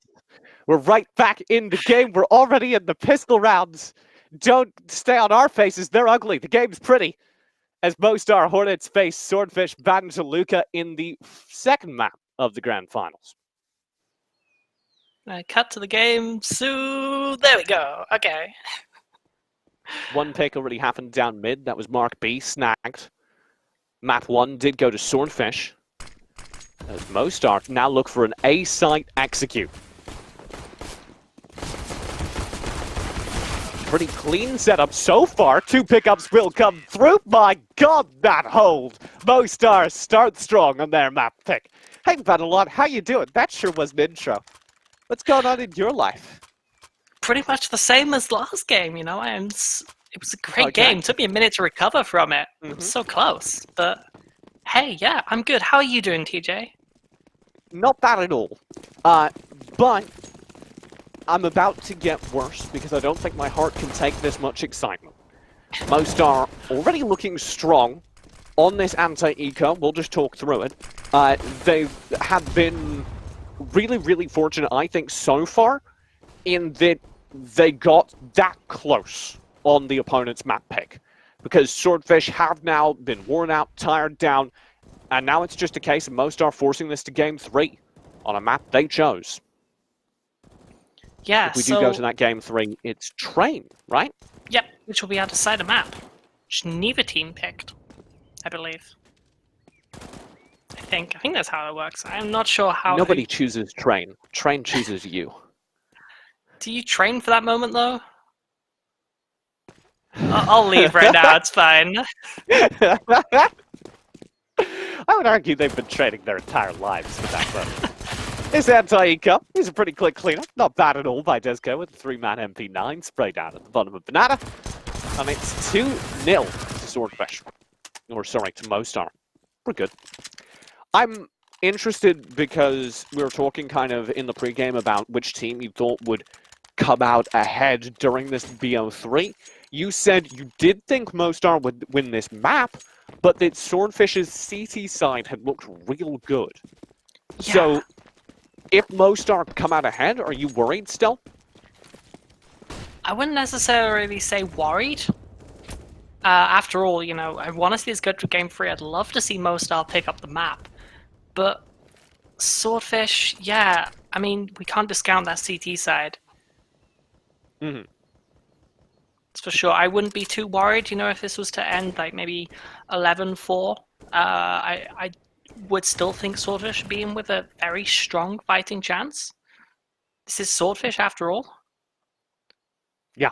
And if last map is anything to go by, they're real good. They had a buy up this round. Galil came through, but that's still stronger than the Mostar buy, which still contains 2 Farmuses and an MP5 and an MP9 over on Desco. They boosted that MP9 to Flower Pots. Swordfish have an A-side focus from their 3-man core, but they've left the bomb at the bottom of mid, leaning towards B.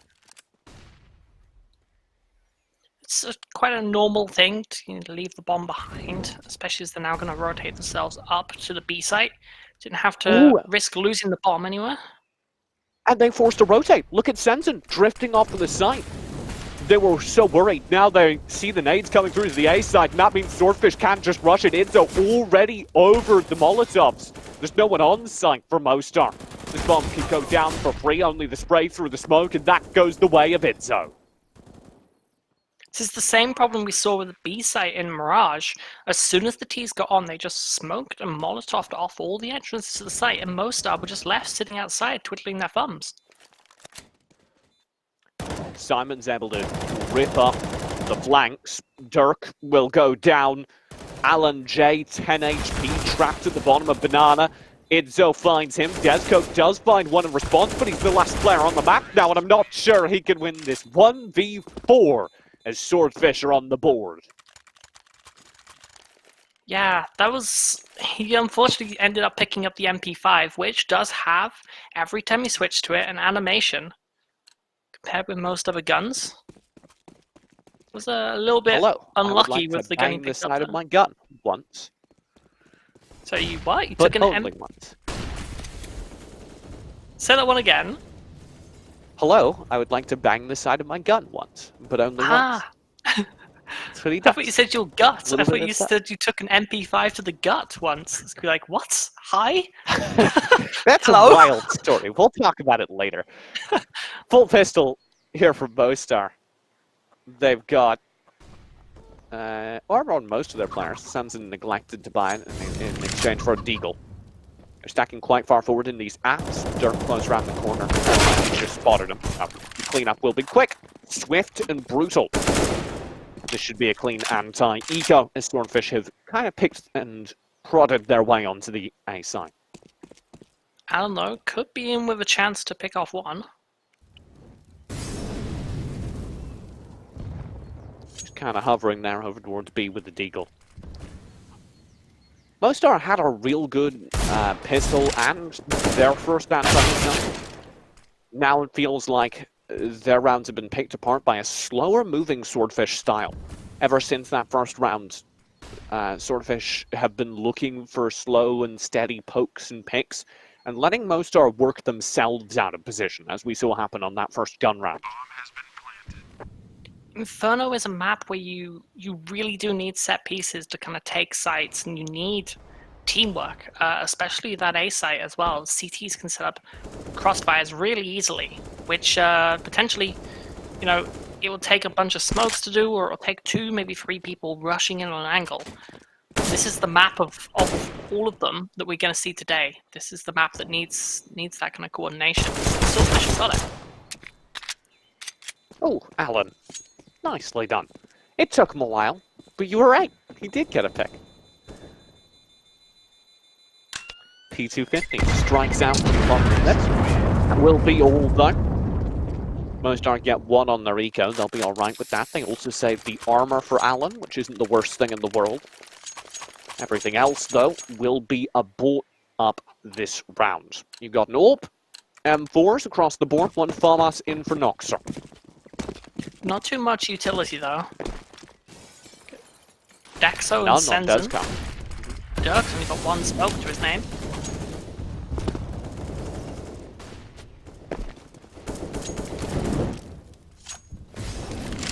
We'll see what they can do with that limited utility.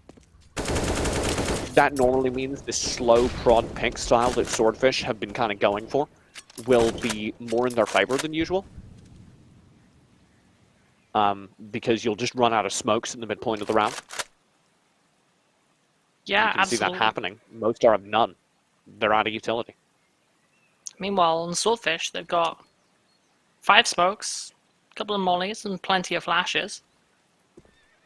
Those will all disappear towards the B site, given time, it looks like. 1 big smoke in for entry. Simon's about to give up his position, trying to play through the apartments. He'll quick peek in there. Very dicey things happening in apartments, but no kills come of it. Instead, the most focus will be over towards that B site. Desco in trouble. Korma will find the pick, sends it close nearby. Will be there for a trade. Idzo down. Simon and the rest of Swordfish now change tactics quick. Say, okay, it's A site time. And oh my god, up on porch, Alan J is brutally murdered. 3 people face 1, she'll take the A side as well. Only 1 from Dirk playing defense. The AWP of Descott, the last man alive. Maybe you can grab Mark. I didn't actually expect him to be able to pick off that kill. Especially Try when for he the was pistol flash against an offer. Now they know where you are. Yeah, I was just not expecting him to be, you know, prepared enough for it. Then again, he kind of announced where he was going. The big thing is, the reason the pistol flash doesn't work is because there's no way an opper unscopes, turns away, and rescopes in time. So, the opper just isn't going to unscope.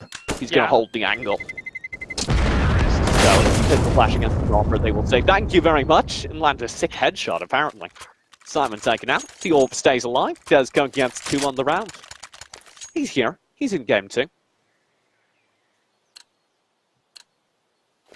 This is a CT-sided map, so, you know, 3-2 for Swordfish right now. They'll be acceptable enough with that.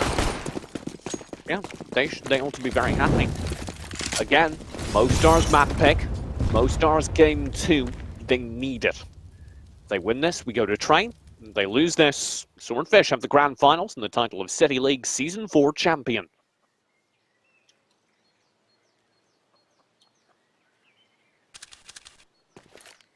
This is gonna CT setup again, like they had on Mirage. So that as Korma pushes in. It was a really good double peek that happened there in apartments. Korma basically had the kill set up for him. Happens again onto Dirk, and this is a 3-man B stack, as you were talking about. Nothing Mostar can do about that. Did you see they all uncrouched at the same time? It was like synchronized. It's just when you know you've got great team synchronization, not Could symmetry. form a great K-pop group. Unfortunately, not winning the game so far. Swordfish will get their 4th round of this. And 3 Scottish SAS soldiers singing K-pop.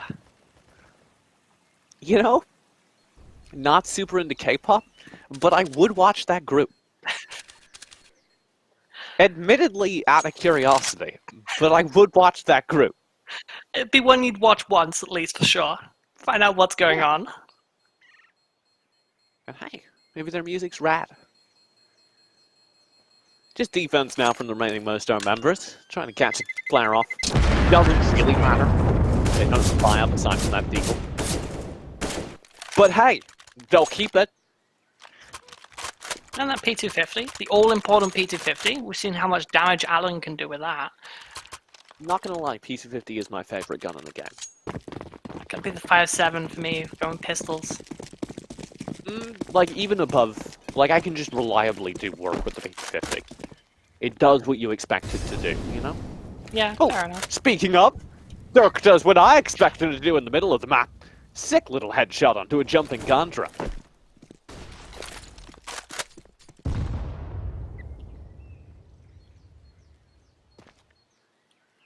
So now it's apartments is the focus from Swordfish. Should they be directing their take A again? They'll be going up against 3 CTs here, but there's no way in this map of getting that information. You know, with Mirage, you can keep your eyes down mid and know where people are. You don't have that advantage on Inferno. They do find it out, though. Uh-oh. Noxter. This long spray. Korma just has to drift back into the apartments once more. They know Swordfish wants to say something. They've seen that smoke. They've seen Simon. Noxer gets the kill on both of them. Nicely done for the side tool. And a long pick as well. Dirk grabs that one. This means it's just Mark B, just the AWPer, and he's trapped in Arch. So interestingly enough, the rotations from the CTs going through mid rather than coming round through CT when they knew that there was a T pushing Arch. Or perhaps they didn't because Noxer had his back there to mark. That could actually get worse. He's peeking mid with good timing. The big Dirk now to read his position. Clicks once.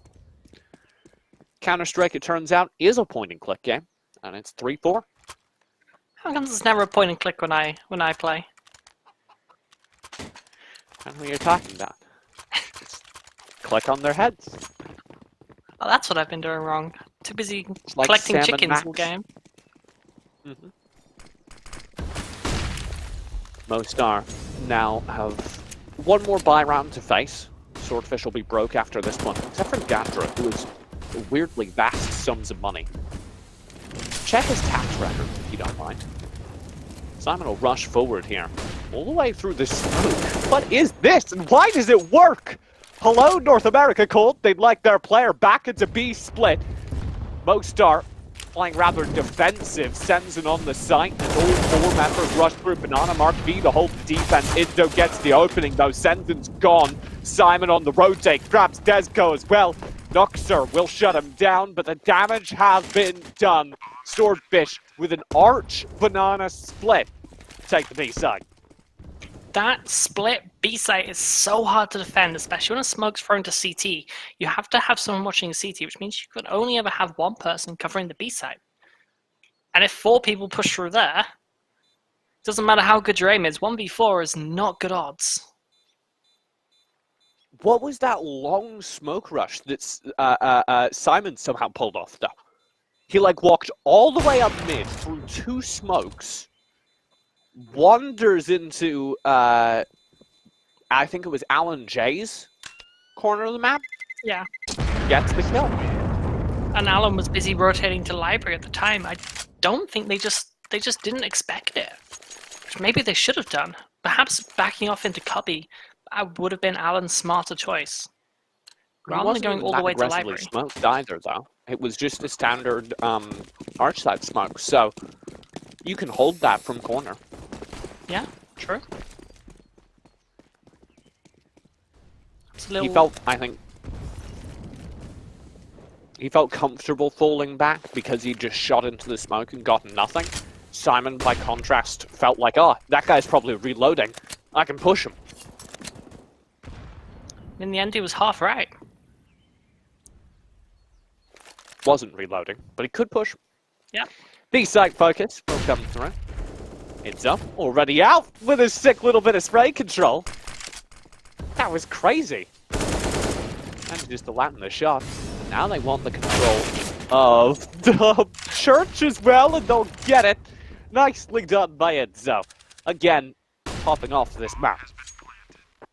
They can take out Dirk's orb, which they do. That's a very big loss for Mostar. Yeah. $1,750 in one kill. Alan gets one back at least at the bottom of Banana, so small victories. Doctor might get more. Another victory as he picks off Enzo on the rotate. Even just forcing Enzo to cool off a bit is a pretty major victory, actually. Every damage will help them. Swordfish not too far ahead in the economy. Enzo just, like, walked up, got 3 kills in 1 round for his team. Like, it was all him. He just did that to him. Mostar Hornets calling out a pause now. Last time we saw them call out a pause like this, they were able to come back into it. Something clicked. I wanna see what's happening on that team's side. What are the comms that are happening? Headphones came off for a moment for a little bit of conversation. Now they're going back on, which indicates we're getting out of the pause, I guess.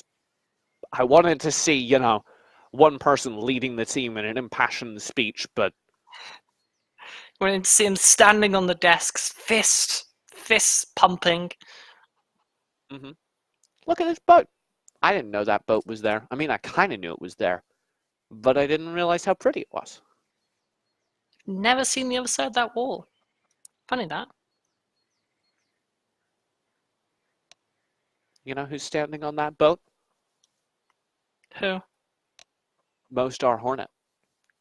Because right now, they're sinking below the waves, and that boat looks a little bit leaky. It was a stretch, but their stakes could not be higher. One more map loss. They're out of the grand finals. They're out of the City League. Swordfish will be the Season 4 champions. And they're behind on CT Inferno, their map pick.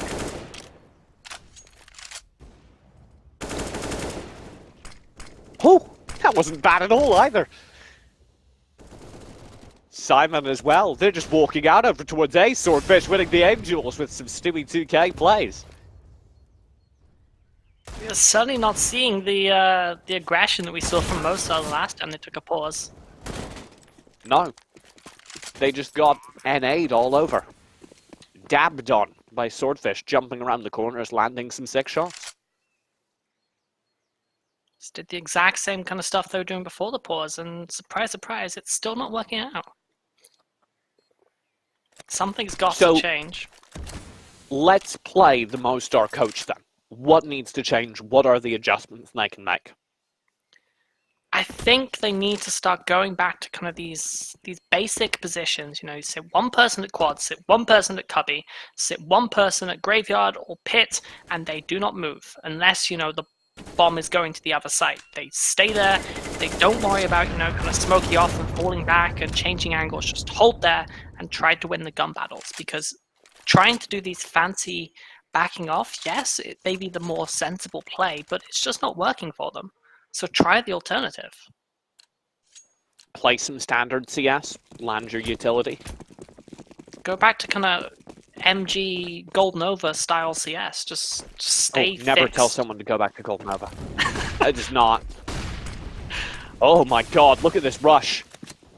Swordfish, what a move. Fast, there's no utility in the world that can slow them down. That gunfire will slightly. Sends him, gets one. Desgo has to play from new box, and he's got one of his own. Not bad at all as a sight hold start, but he can't land the spray transfer. That means Corner survives on 6 HP.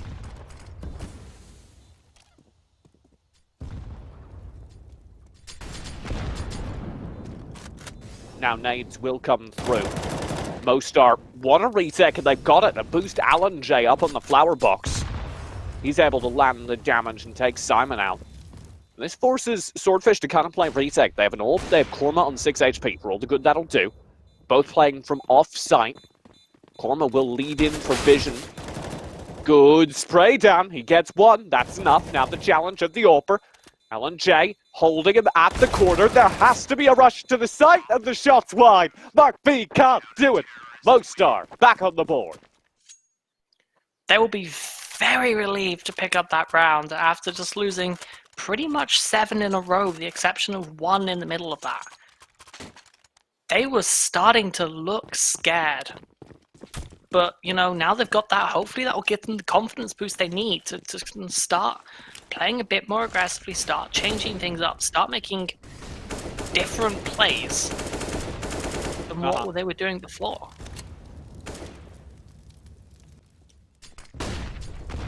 Swordfish actually are the ones to slow this down a little bit. Oh my god, I speak too soon. Enzo just wanders through a smoke. In Banana, finds a pick, no problems at all. Then he just runs for a Molotov. Now wandering further forward. This will be the pressure out onto the site. New box, Tesco's gone. Itzco's still on fire, somewhat literally. Wandering through a Molotov.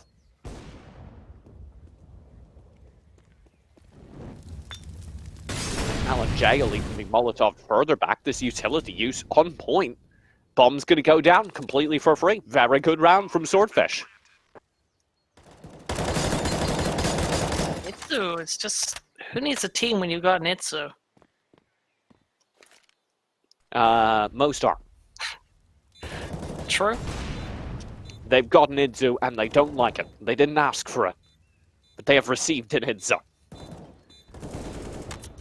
Mark B landing his shots as well. Somewhat outshone by the star entry driver. This should be a cleanup. Jang gets one. He's been doing well this map. He won't get any more as Swordfish take themselves to 8 rounds. It's potentially that, you know, that kind of one we saw. At least Mostar will be taking some solace from the fact that, you know, the way resets work has changed. You know, they're still on this maximum loss bonus just because they've lost 1 round. They're not back to having nothing. Oh my god, Noxer takes a page out of Enzo's book, just rushes him down, P250. This is how I...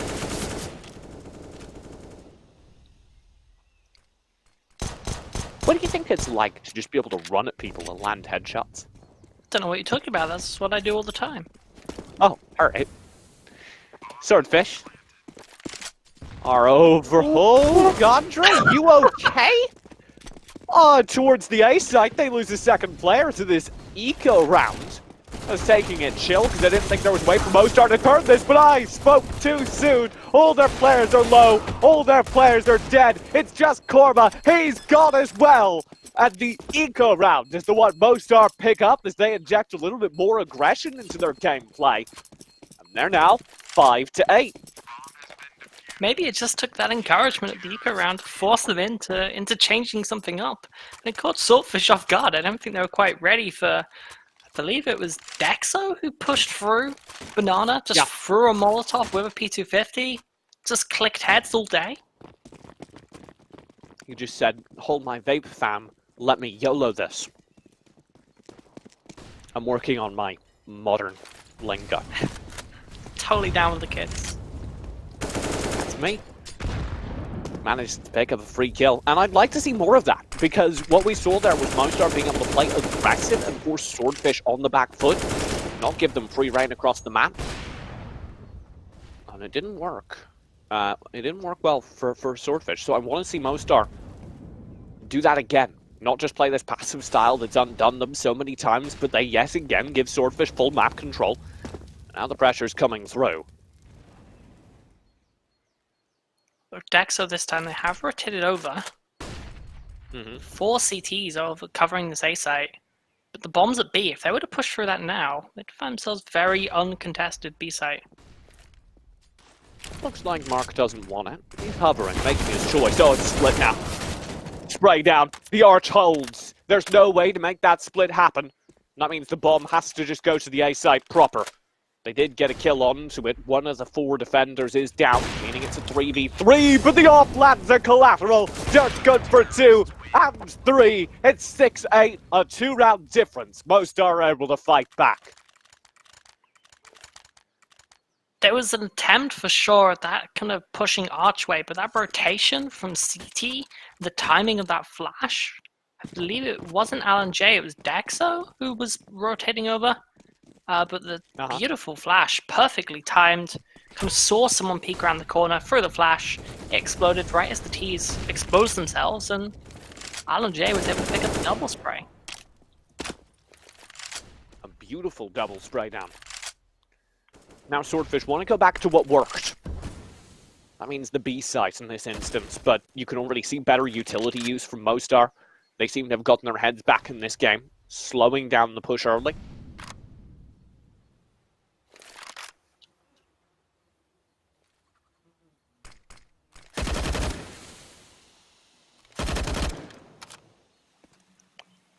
I want to see Swordfish make a strong choice here, but again, they're just looking to waste Mostar's time, burn their utility. That worked really well earlier. Now they're late round. Mostar have so much more. There still will be nades over on the B side. They're going to have to be spent now as the Molotov and smoke goes through. There's that defensive counter nade. Just a flashbang for now. Sempton on the site. Will grab the first and second and third kill on the defense. Not badly done at all. Alan J did fall. This means the reject needs to be beautiful. Otherwise, it could be dicey. And Desco is instead burned through the smoke. Dropped down to just 31 HP. The flank needs to be good as well. And Idzgo has different ideas about that too. Dirk down a 2v2 for the round. The rotations from the CTs there were very slow when they came in. We saw five Ts expose themselves and no CTs rotated. Idzo! 1, that's all. I don't know if there's time. There is a kid on Noxer. I think he's got it. Just narrowly. Mostar do stay in this. That was such clever play from Idzo. Burying himself in that cubby and late peeking. Nearly Itzo picking off 4, but that was apparently not enough to propel his team to any further rounds in that half. It was, yeah, I was quite surprised to see the CTs keeping 2 people over on the A site when there was 5 Ts pushing up onto B. Maybe, you know, they just didn't have time to register that this was an entire T push, or maybe, you know, they were expecting a lurker or something else before that. But, you know, yeah, in the end, they had people enough for the rotate. It was Noxer, a perfectly good player, clearly. Was able to pick off those 2 at the end. But, yeah. Good half overall. Pause comes through here as well. So, all right, we're swapping sides. Give me hope if I'm a Hornets fan, because this is supposed to be a CT-sided map, and Swordfish looked so good on the CT side in previous games. What changes? What have Hornets done well? Honestly, I'm not sure what Hornets kind of silence way in here is. Volume. Yeah, you know, their Inferno game, they pretty much won via just sheer better gunplay. There wasn't anything that kind of stood out as, you know, they had excellent tactics. There was kind of on Nuke, they had some interesting set pieces, but not so much for Inferno. So maybe they've gone away and they've practiced that. That could be why they've picked Inferno as their map. They could be about to pull out some crazy strategies that no one's foreseen, and they're going to pull that off, and it's going to win them all the rounds, and they're going to go into a map 3. or they're just going to keep. Your hope I'm an sounds optimist. kind of whimsical. Yes, I would love to see them obviously come back and win this. I'd love to see a game number 3, but I'll be honest. If you're a Hornets fan right now, you better be spamming the cheese to help the bees because they need it. Uh-huh. Well, Dust looked similar, if you remember, at the halftime, and Mostar did take that to first OT. Losing out, of course, meaning that they're behind in this series, but this is their map if they weren't comfortable on T side. I don't know why they would have chosen it. They need to win this game to stay in it. Swordfish win it, and then Swordfish are the City League Season 4 champions. Mostar win it. We go to map number 3, which will, of course, be Train. Perfect timing to get back in the game. I say that as I expected the game to start, but no such luck. Staying in the pause still. I always like to time up my big proclamations with big animated transitions. It's a skill you develop, a sixth sense for when the producer's going to press the button. It's like adding a period to your sentence, but out loud. Or a full stop if you're from Europe, which, Yes, everyone is because, European. here at the City League. Yep. On pause from both sides, we're into game 2, half 2. I can't wait to see what Mostar are going to pull out to try and bring this back. Should be exciting. Let's talk about their buy. It's just Glocks, 3 Yes. armors, and then full utility on the other 2, which means they have an idea. So far, that idea seems to be the B site. One nade went forward. One of the 2 utility carriers is over towards A. This makes me think it's going to be a fake. Oh no, Both sorry. over Both B. utility carriers are towards B. Yeah. Which does suggest a fake as well, but there's 4 CTs over on neither A. spent their smoke. They throw all that utility to try and force a rotate. It doesn't work. Now they have a double smoke to work their way out onto the A site versus 4 stacked CTs. And a decoy. And a decoy. Gandra wielding the most fearsome weapon on the map. There the smoke's out. And the full take attempt. Korma behind them, can't pop any heads. Does outduel Desco eventually. Sends an answers back though. That's Mark B down on the site. The defensive hold from far back won't work till Simon swings round. Dirk trades him out again. Site hold bomb down. Swordfish for the retake.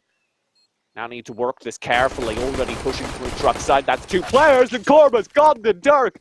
A very narrow angle. Enzo will get 1, but Dirk's got a 2nd and a 3rd from a range sprayed out on Pit. His left finger is very tired, but he did get the kills. Ace-8. It was by Mostar, before they'd even secured control of the site. I'm not sure who carried the bomb, but they were just planting. They were just trusting in their teammates that they would be able to successfully take the site and protect them at the same time.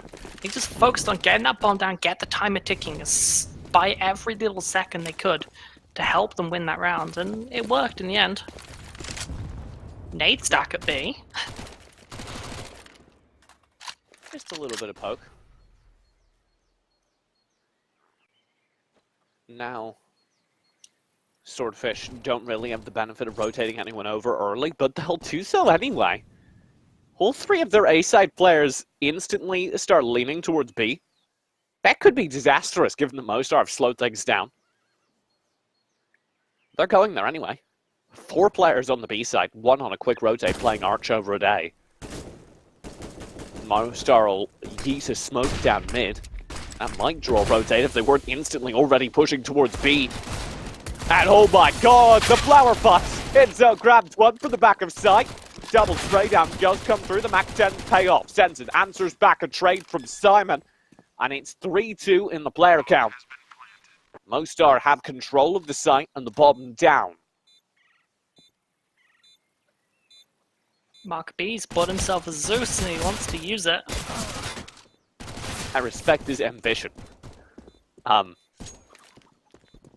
go for it. Just holding the tight corner. Close. Just backing up. Sensen read that play. A+ for I'll effort. take 3 steps back. Yeah, that was just by Mostar. You know, we sort of said Swordfish. They have excellent game reading, and you know they read that round perfectly. They rotated people exactly when they needed to, but they just didn't have the guns or the gunplay to be able to hold out Mostar.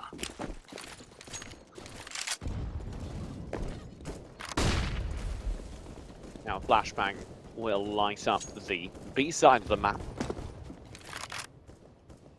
As Swordfish look to control as much as possible early on, forcing Mostar to play defense for the first time, kinda. That's a good sign. Swordfish want a little bit more map knowledge than they had previously. You can see that super aggressive smoke down Banana in particular.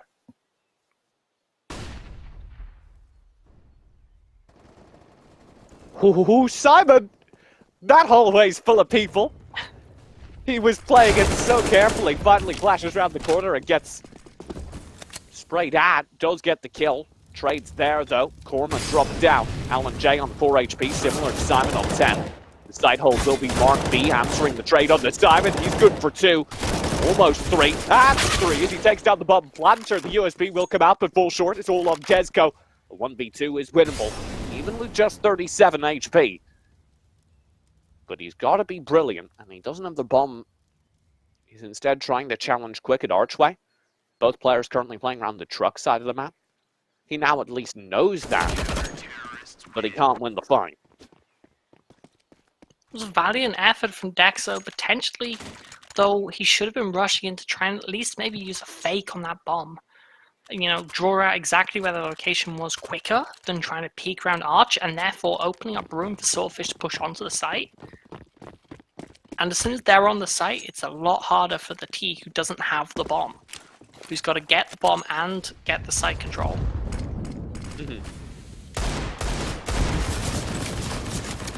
Look at this 3-man B stack from Swordfish.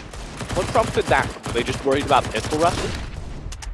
I suspect, yeah, they were reading that maybe a Mach 10 rush would come out again from Mostar, or some kind of pistol P250 rush. It's not beyond the reaches of the imagination, especially with how we've seen Mostar play a couple of previous rounds.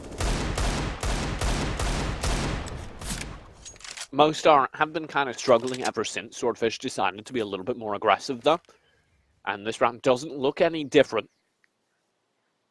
Mostar play very aggressive, take control of the map. Swordfish have to be on the defense. But when that doesn't happen, then there's very little Mostar can do with the round.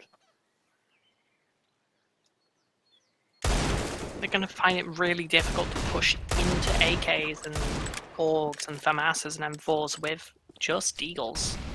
Especially going up against the utility. Oh my say that. God! Could you repeat that sentence? Sensen just deletes it, though. Simon will be playing defense at the top of Banana. Gets 1 with the MP9. Make that 2. Not bad at all, as it will buy time for the rotate, but the bomb should be down at that point. 1 player to face. He's shut down. Gandra. An easy target for Sensen's AK.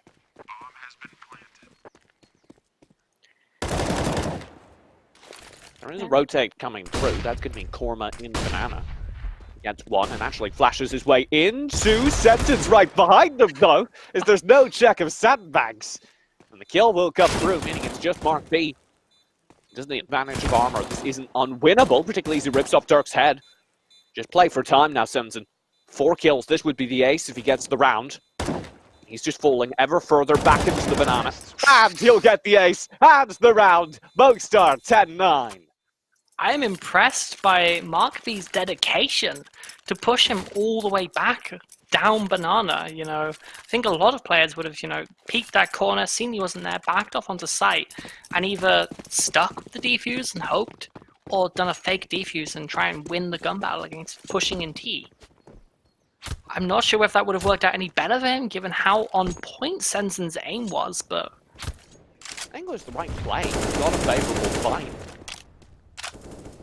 but just couldn't win out the aim duel at the end of it.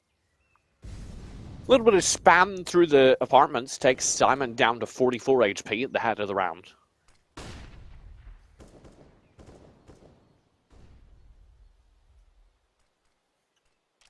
Flashbang in as well.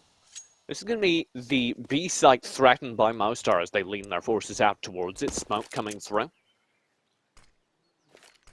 Swordfish have an Inzo here on Coffin. He's been terrifying all game long, but it takes him a moment to land that first headshot, meaning Alan J can answer back. Dirk goes down on the entry, but that's enough. Mostar have the site for only one player down. They'll be all right with that, particularly as it means that the bomb will go down. A very nice nade from Zenzen lands onto Simon, and this looks very difficult for a retake. Swordfish's priority here is taking guns off Mostar. This is a bait. Mark B's playing in front of the sandbags, and then he's got two players behind him in church. This is just complete and total bait. That's really funny.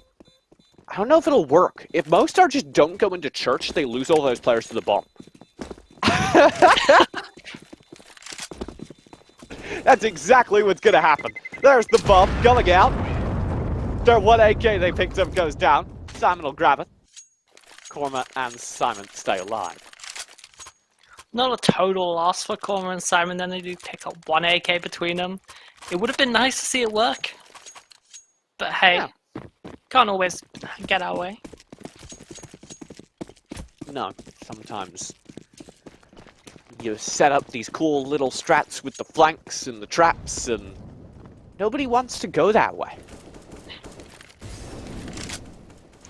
Just like we saw that decoy push from Mostar that, you know, it just didn't go for it. No. Mostar have full buy this round. Swordfish as well, making it our first full gun round for both sides in a while.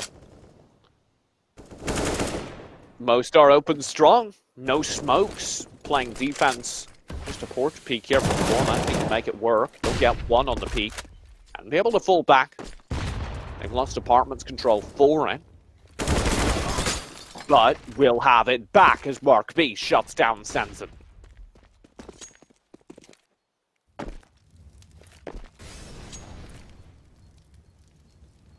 Now they want to just direct their focus over towards the B side. Inzo spots so many heads. Oh my god! Gets around that corner, 9 HP, and they chases him, drops him down to 7. He'll survive it. He's fine. He's got a pop flash set up. He made the call to the rest of his team that there were going to be allies. Or he was going to need allies, rather. Now the push comes through to the side itself. Flower Pot's boost for the Contra. They shouldn't expect it so soon, and they don't. 1 kill, 2 kills to him. He goes down to Dirk, but leaves him in a 2v1 that's easily cleaned up by Mark B. Swordfish bring us back. It was a very nice flower pot boost. It just dealt with that smoke really efficiently, and I just don't think Mostar were expecting that. For sure, you know, no one was covering it. No one was even expecting someone to walk through the smoke. They're all too busy focused on hunting down the site. And because of it, it was a pretty easy answer back from Swordfish. Now they're only 1 round behind, but that tight round will break their economy. Do they try and press aggressive? Inzo will fall. Dirk grabs one from Mostar. A little bit of a spray through on the Simon, who's playing with a Mag 7 in the back of apartment. Oh my! What is that, Alan J? Just flashes through the smoke. Stewie 2K, by the way. Mostar have their own opportunity to play very aggressive. They know there can only be one player over on the B side. If that, it'll be Gandra, who announces his presence with a Molotov drifts back through the church, ceding the site control to Mostar. Swordfish try and get something this round by playing a little bit more aggressive, and it backfires bad. Yeah, Swordfish now, they're in an interesting position. They haven't really got, you know, especially Simon, hasn't got something significantly worth saving, just a Mag 7. But at the same time, every little is going to help them in the next few rounds. So I think they are going to choose to take a save rather than even risk taking exit frags.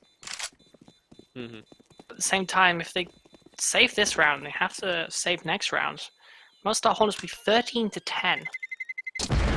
Very close to that 16 number on their own map pick. I think they'll probably force buy here. Because they have those two guns. At the very least, buy up deagles and stuff. And they do that. Armor pistol on the Mark B.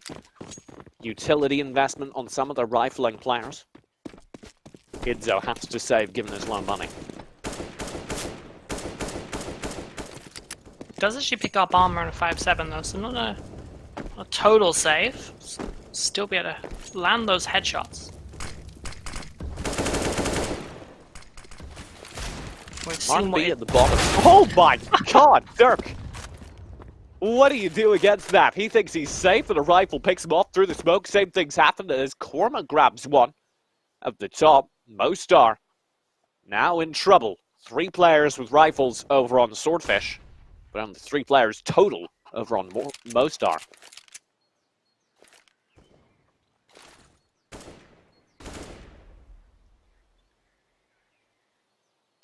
T's just aren't willing to commit anything to this banana this round at least. Mm-hmm. Which is unfortunate for them because the majority of the CTs are over on A. Which is right where they're pushing. Noxer will start things off, leading his way out towards the A side. Simon pegged down to 39 HP. Korma with a quick pick will take one. Simon drops down from the porch where he was standing. And this leaves Desco at the bottom of B. Sanson falling back from A. Looks like Desco's got an opening. Sanson with the other.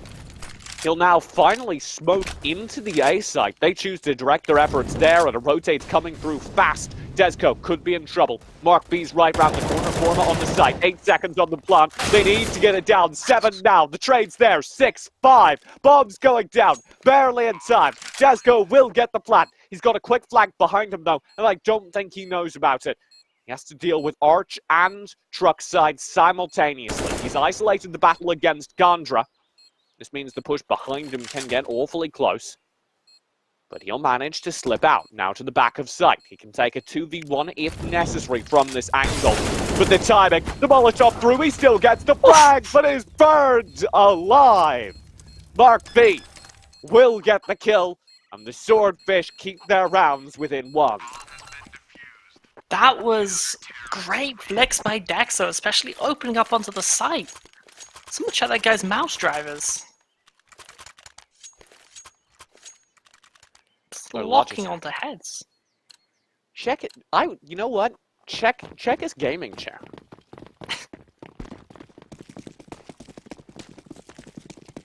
And you know what you can do while you're checking out things? You can check out the City League website and socials. Oh, nice. It's over at cityleague.gg. But you should also check out this game, because it is now down to the wire. Mostar have looked in complete control. Swordfish fight back that eco. Well, broken by at the very least. Now their money's sitting like in nothing. They lose this, they're broke. Same though true for Mostar. At least Mostar have the advantage theoretically of a 2-round loss bonus, which will help out a bit.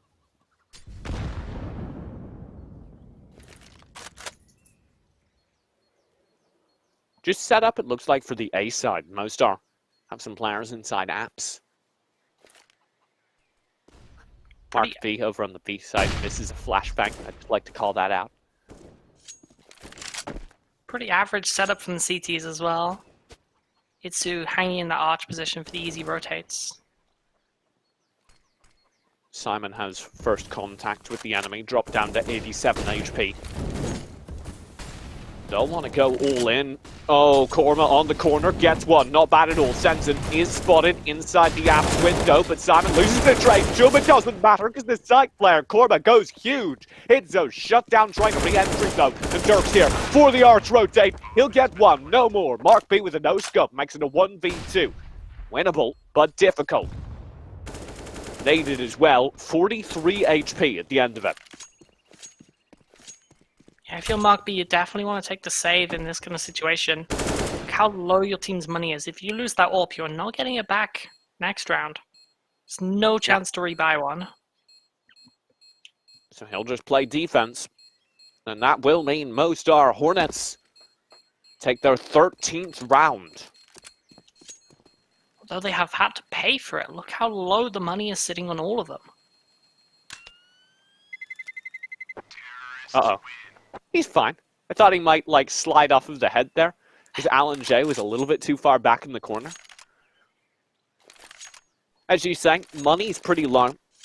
The fact that they were so low, even on a 1 round, means that some of this buying is going to be a little bit scattered. Literally $0 left in Desco's bank account. No utility on Dirk. Everyone manages head armor and AKs though. Which is about as much as you can ask for. Opposing them, Swordfish are sitting 1 off on Mark B. Everything else ranges from a FAMAS to a CZ.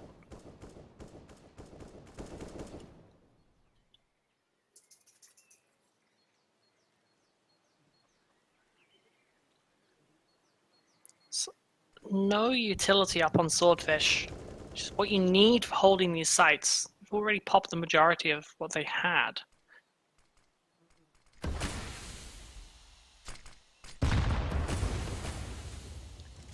I'm curious to see how this B site push works from Mostar. It's been a while since we've seen that. They're leading in. Simon scared back inside apps has been a much more consistent advantage for Mostar.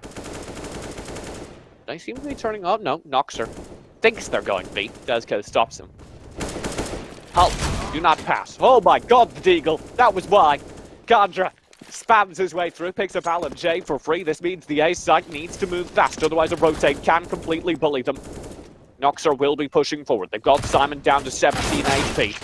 They've got Korma down to 0. A nice pick-off. Simon as well. Bomb will be planted. And this should be their round. It's Mark B to try and make the difference here. He's got the AWP, AK on Gandra. They could also opt to save it, but they have a 3v4. That's winnable if they can find an early pick, and the AWP is the perfect tool for it. There's the rifle instead. It opens up. FAMAS to find a pick. 3v3. Time's ticking, but things look good for them, particularly if they can clear out pit in time. But their player positioning doesn't quite work out. Doxer draws attention to himself. There's the bomb plant. Threatened. Swordfish, they've got the kills. Gandra up to the side. Don't have a kit. They don't have time. No kit, no win. That's crazy. Oh, barely. What? Mark V gets it. Oh. We're fine. Why were we even? It was fine. He had it. He found one on the floor, I think. Or he may have been carrying one the entire time, but fair enough. Oh. Good communication then. Yeah, Mark V coming in for his team. I was locked to Gandra's POV and he was convinced they weren't winning that round. Pulled out his knife, just dipped. You and me both on that one. Swordfish. Happy for that then, because not only do they win the round, get a little bit more money in their bank, but Mostar completely shattered by it. Deagle, AKs, nothing more. Nox actually threw a Molotov at himself there, just missing and bouncing it off a wall. Right back at him at Banana. Slowed down there. Any idea they had of a push there? And Mark B finds a pick, watching Boiler with an AWP. Not the normal off angle, but he makes it work. Mark B does what Mark B does. He finds picks out of nowhere. How he does it, he just does. He'll be keeping his attention towards A. Mostar have one player over towards B. That'll be Noxer with a Deagle. That was Noxer with the Deagle. Did so, snipes him out. Now the enemy nine of Korma doesn't hold the spray for quite long enough. Trapped with a Molotov in hand. It's fine. He's in control. He even threatens the second. Desco has to fall back round the corner. That was about as dicey as you could get. That was so hot, it was like a chicken korma. I've been wanting to make that joke all game. Just gonna throw it out there. It's done, you'll never have to hear it again. I'm glad you managed to make that happen. Oh, Sanson. is fine with the second. Casual lamp destruction, but he does get the kill. Mostar get a little bit of exits, but 13-13, the round lead's been destroyed. Their gold bank's been destroyed. Gold bank, money bank, has been destroyed. This looks rough.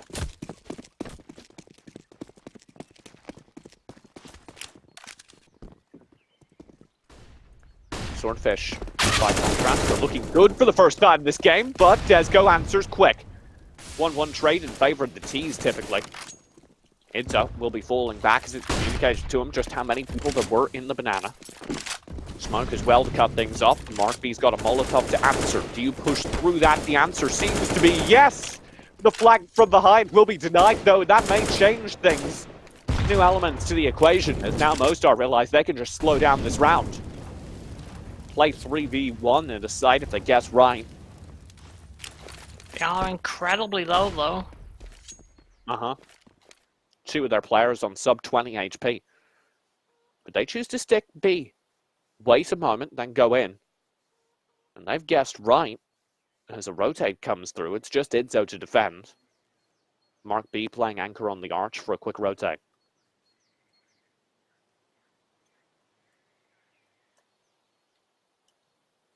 They have utility to make this entry happen. Both their sub 20 players have Smoke and a Molotov to their name. So they can make this happen. Lots of utility being burned by Swordfish over at the A site as well.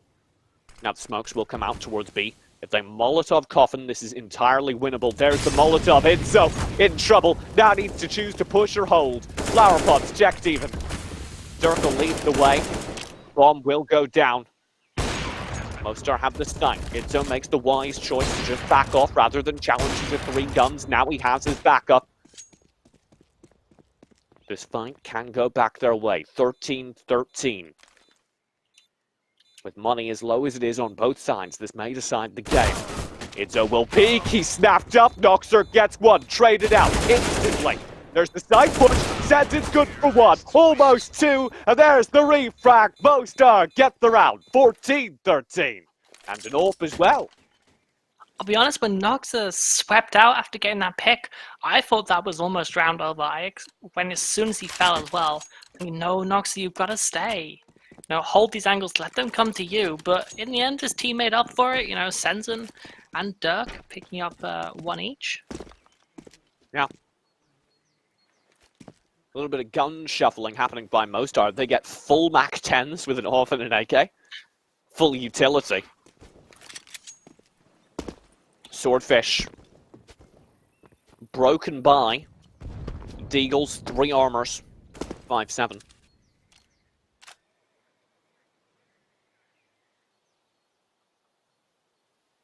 This is a testament to how close this game is, just the fact that we're in round 28 and neither team's had a full buy for like the last 5.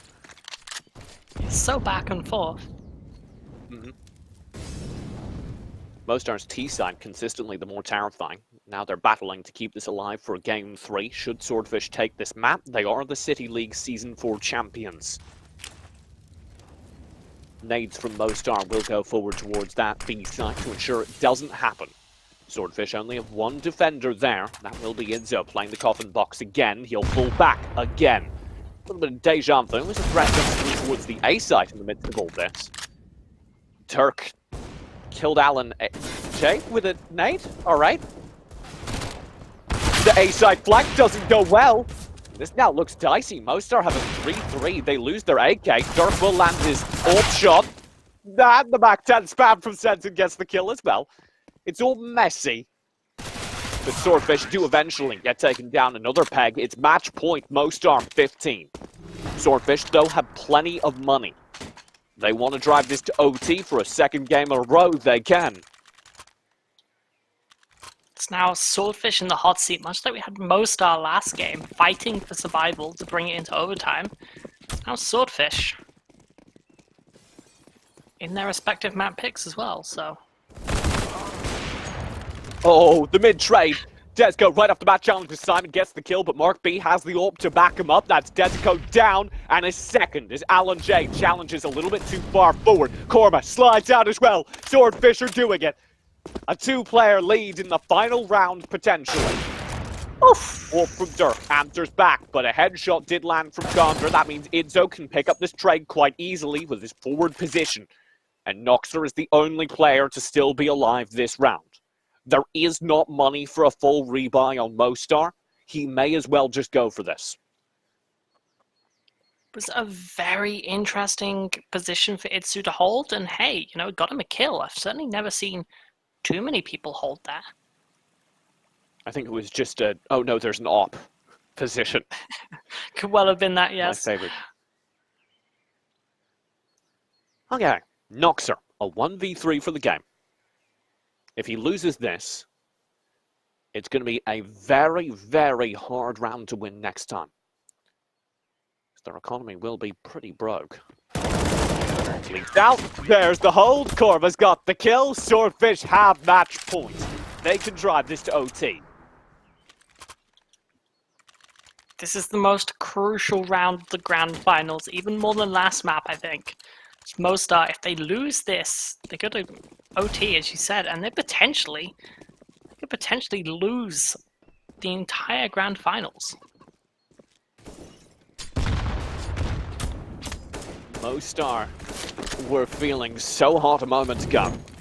Now shattered. They need to win this round with an AK, a MAC-10, and 3 Deagles. Utility-wise, they do have 3 smokes for a full set execute on a site, but they're playing into a full rifle buy-up, the first in a while for Swordfish.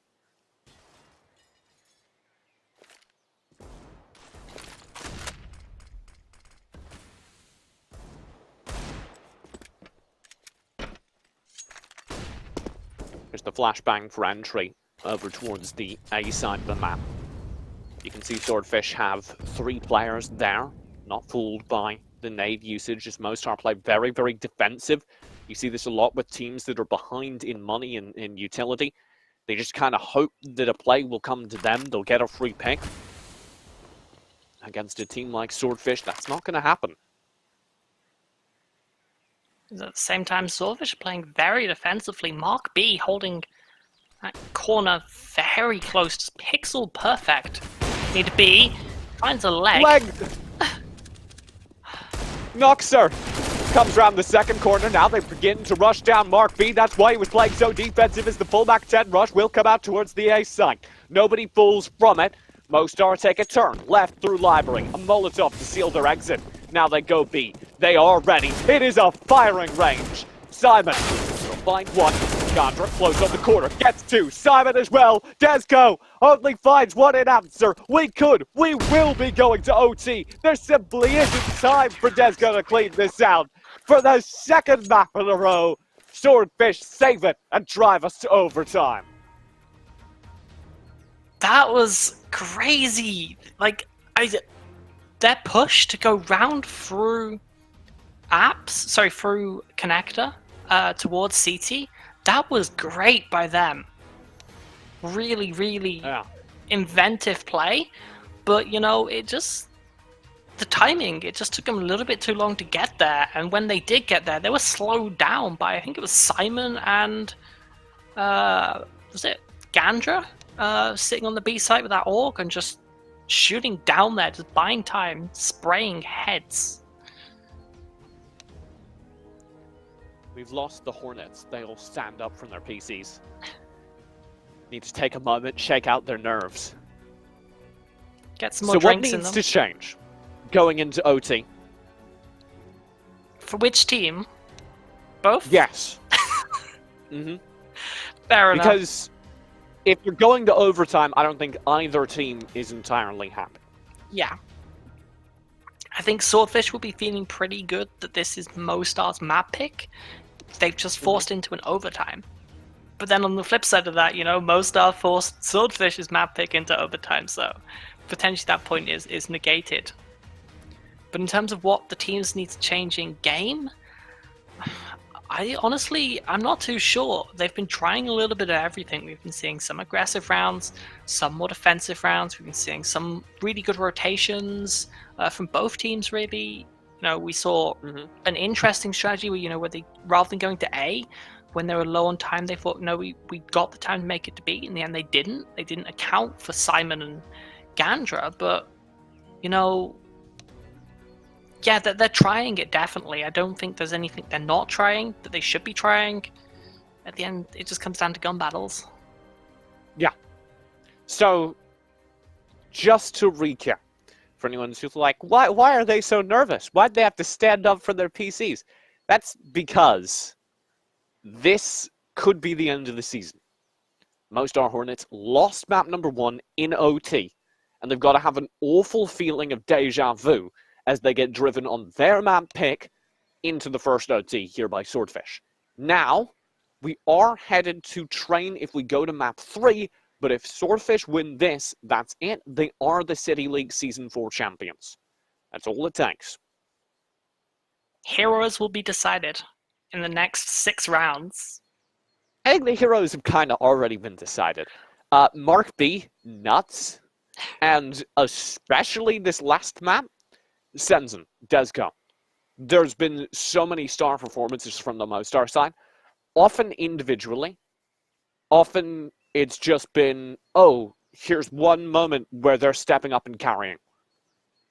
But if you have enough of those spread out over enough rounds, you get 15 of them added up together. So, interestingly enough, Itsu, we've seen some great standout rounds from in this half, but he's also been very muted in general. He's only 22 to 22, despite he's picked up, a quad kill there, another quad kill there, a triple kill there, but he's not performing consistently round in, round out like he was in game number 1. And the second he starts to fall off, I'm not sure that there's enough to step up to fill his place. Yeah. Because it feels like the rounds they've won have been the ones where they have had really good team coordination across the board, and that's been a little bit inconsistent for Mostar. Swordfish, a little bit better, it feels like, sometimes on the team coordination side. Swordfish they work better together, but I think, when it comes down to having your clutch king, Itsu is the person they've got. I don't know who they've got who can step up into that shoes of having this one person that they know stands a very good chance of winning a 3v1 or a 1v4 clutch. Whereas, on the side of Mostar, Sens and Dirk have both been performing excellently in that department. Yeah. One thing I always notice, for a long time I played on the AWPing role, and so I always keep a little eye on how the AWPers are doing. And they've been a little bit quieter this map over on the Mostar side. Dirk had a decent CT side, and then things were a little bit shaky. Swordfish, Mark B, has just been tearing up all game. And not just this game, last game as well. Both teams, are back in their seats. We will be getting into the first OT of map 2. Both teams have readied up and we're back into it. One last chance for Mostar. One last chance for Swordfish to end it in 2. Some frantic cheering on going on the Mostar side. Yeah. Mostar have a full crowd rallied behind them. Takes backseat gaming to another level. There again, Swordfish have got a whole viewing party, so... Yeah. But they're in another room. Actually, they're not. I've seen the Swordfish side. There are a whole bunch of people behind them as well. It's spilled out. Oh, the off shot! Swordfish opened well. Mark B, right after I talk him up. Lands a sick little snipe, taking Noxer down in alt mid. Playing very aggressive for the first time this game.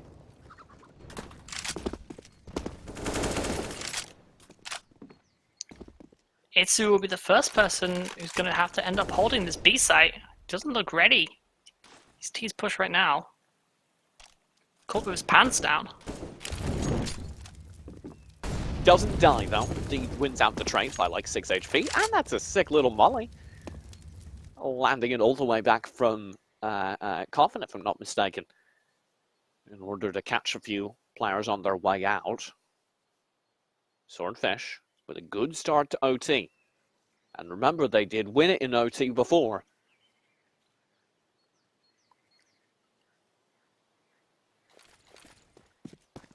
The nades go in. It will be a second attempt. Full smokes, Molotov for first oranges. Gandra can be caught off with this AWP. He's going to try and peek out.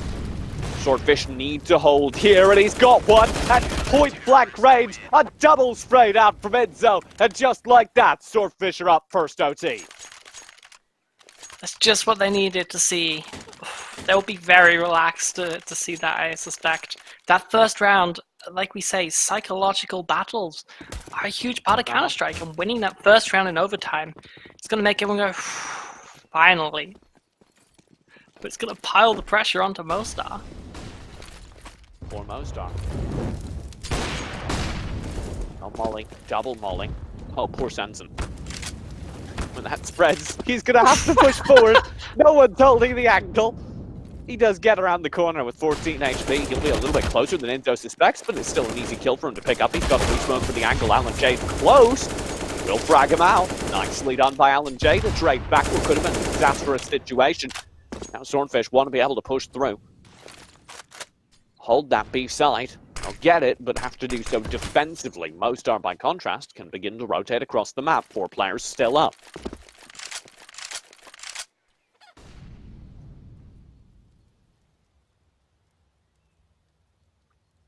I'm not quite sure what the T's can pull out of their armory here to secure this round. You know, they do have utility. They can maybe try and do a set piece. Which looks like they're actually going to try and do an A. Mark B on the corner hold. Doesn't care. Swordfish. Lose a player. Here, I think, Korma still gets another trade back to him, though. Not bad at all. Mark B will be playing the side. He'll get one more with his off at close range. The shot misses, though, and Alan J can take it. Mostar Hornets, it all rests on Alan. He'll get the bomb down. He knows there's a player close to him here from Library. I don't think he knows exactly how close, though. Gondra will just slow peek the angle with an AWP. Misses the shot. Has to pull back, but he's got the flank. Simon pushing from truck side. Now wheel out. Alan did a great job isolating the 1v1, but he can't win it. Swordfish take the second round. It was his best attempt. That 2v1, where they both split from different angles, is incredibly difficult to defend, and you've got to rely on just landing great shots, which, unfortunately, he just wasn't able to. You know, he did see the heads a couple times, gave it his best attempt, but just couldn't land those headshots. So, now Swordfish, it's all theirs to lose, really. One game here, one win here would give them a complete OT side. Then on, they just need one on T in order to be the Season 4 champions. Stakes could not be higher.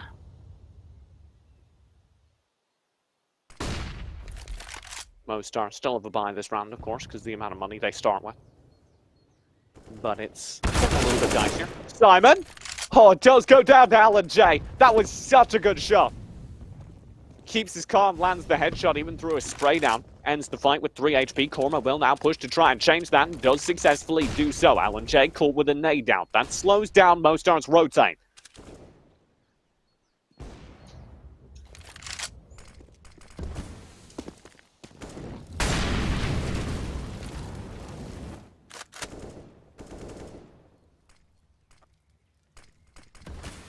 Mostar have put a lot of utility into this A-side take. That means they've got to feel at least a little bit of sunk cost at this point. And it looks like they'll push for it. That bomb's still in mid, though, so this is like scouting. Very aggressive scouting, but the flank now comes through. Full spray down. Will get the kill. And so eventually collects Dirk. Mark B as well.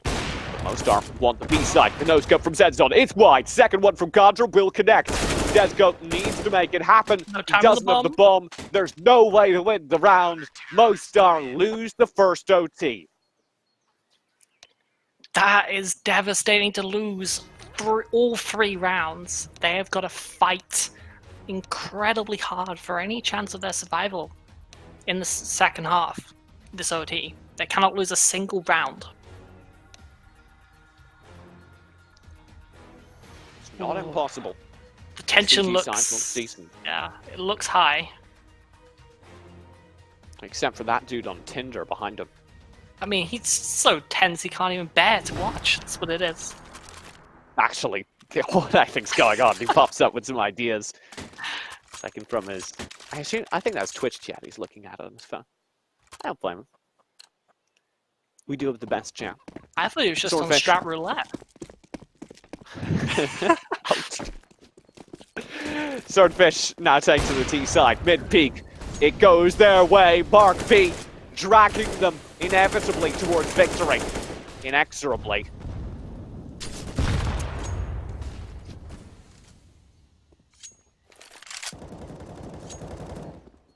A solid opener does not a round win, or a game win, or a tournament, or a league win make. No.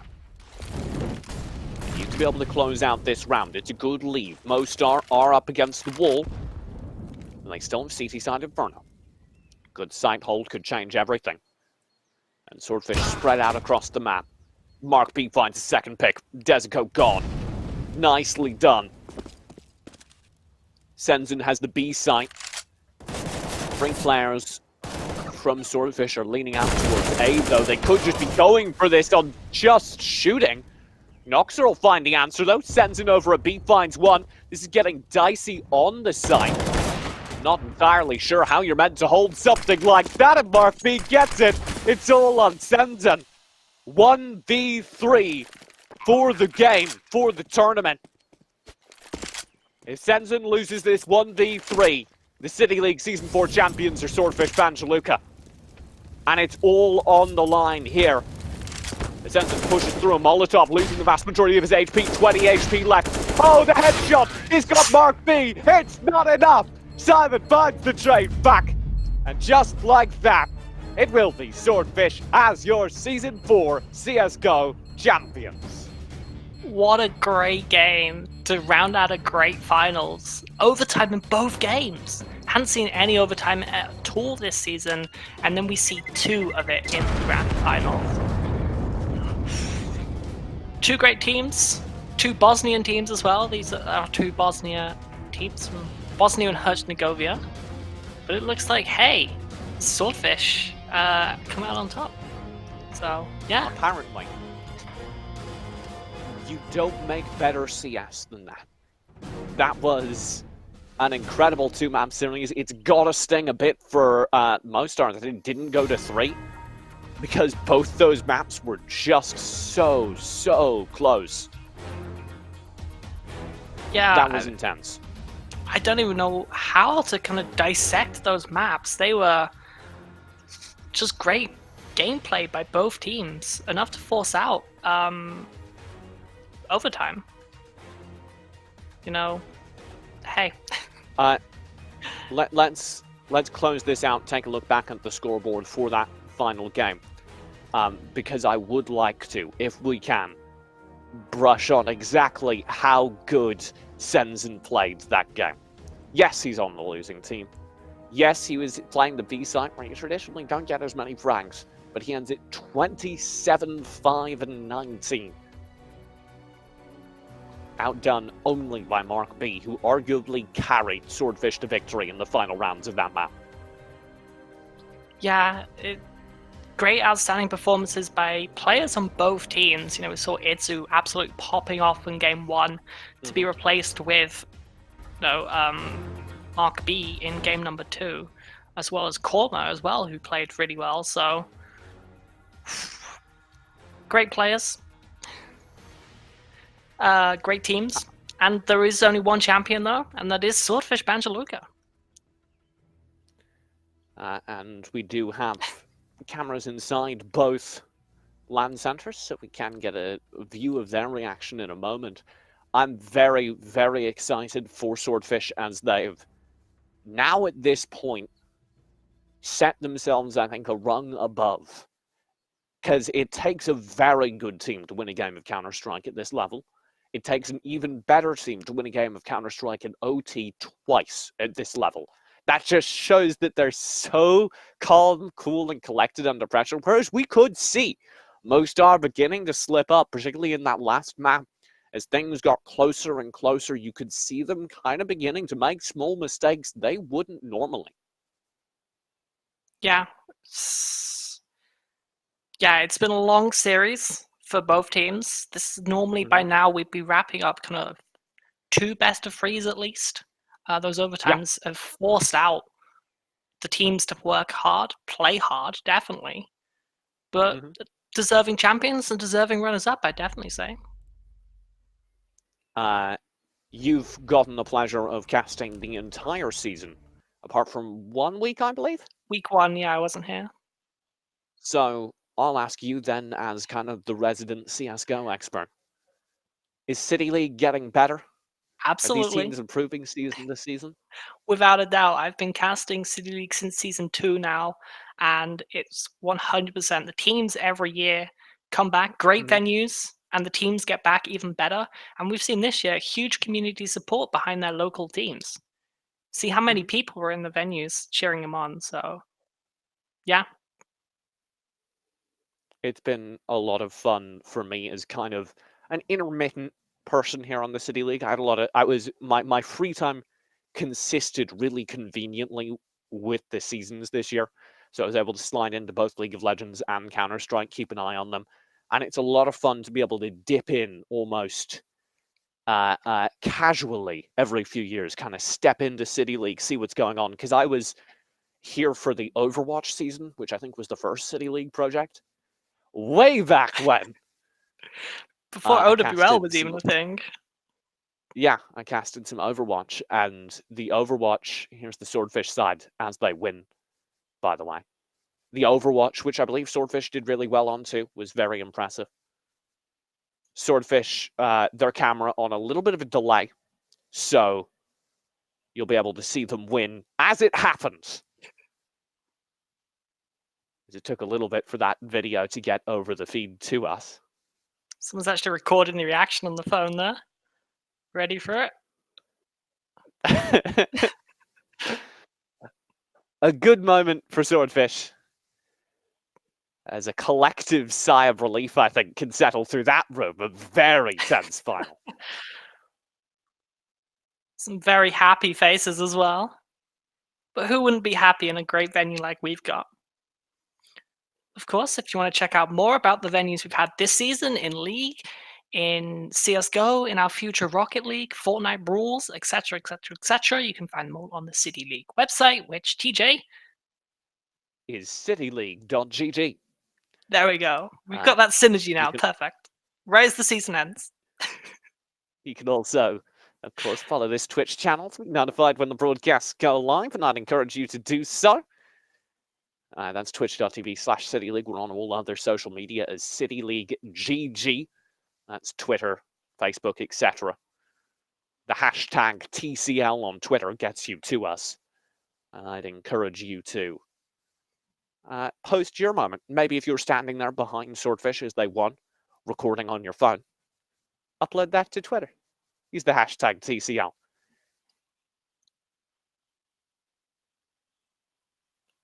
Yeah, it has been. Sorry, you go. I'm always very excited at the close of an event, and it's very hard to get that feeling from an online event. But City League has done it now for both League of Legends and CSGO. I feel like there is a sense of community behind these LAN centers that definitely lends to the experience in a way that you just don't get from online CS or online League. For instance, you don't get an entire crowd leaning over your shoulders to watch the final round of your win.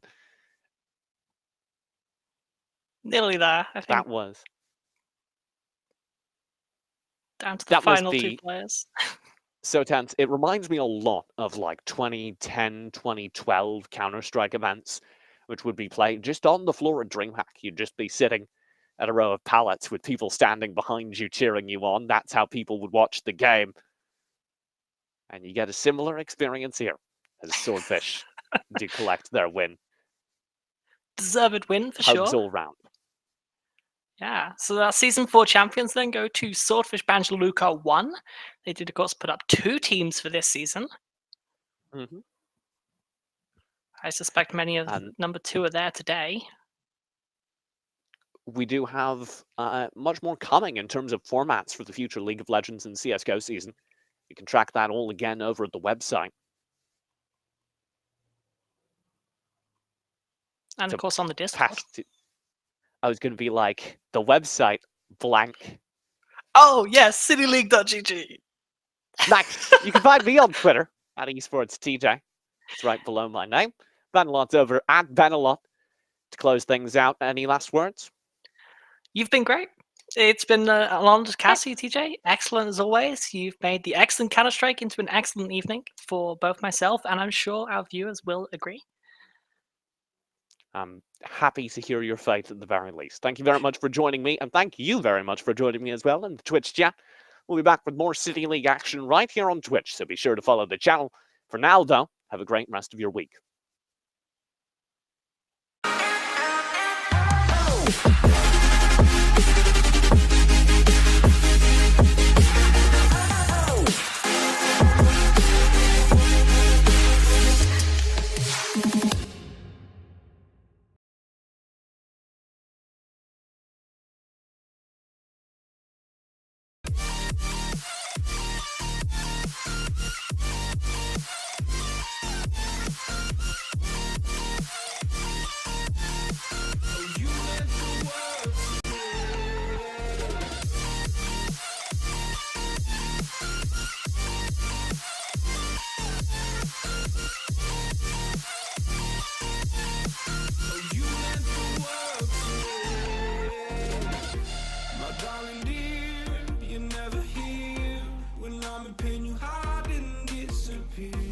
Shadows in the atmosphere, charting the stratosphere. Yeah. I prayed for you and kept you near in hopes you'd chase away my fears. I'm on my own, you made it so, and now I'm chasing nightmares through. I used to run with you through the great big leaves, laugh at you when you laugh at me. Hope for us because I believe the home was just you and me. I thought you were the one for me. That's why I gave you everything. Held you close by the stormy seas. Oh, you meant the world to me.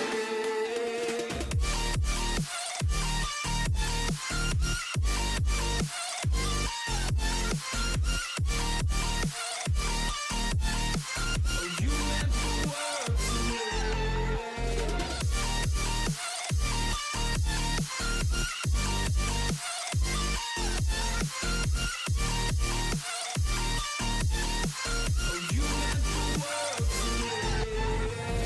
Do you remember how you held me then? Now you got me reaching out.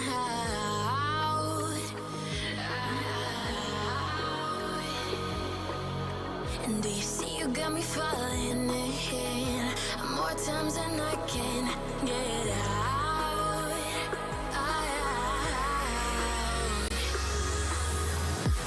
Down in the deep of my mind, I call for you and you're always inside. Down in the deep of my mind, how long do I got to keep you, to keep you? Down in the deep of my mind, I call for you and you're always inside. Down in the deep of my mind, trying so hard not to keep you, to keep you.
Oh, you make me wanna talk back to you. Say it like that. If I hate you, then find someone new. Baby, but you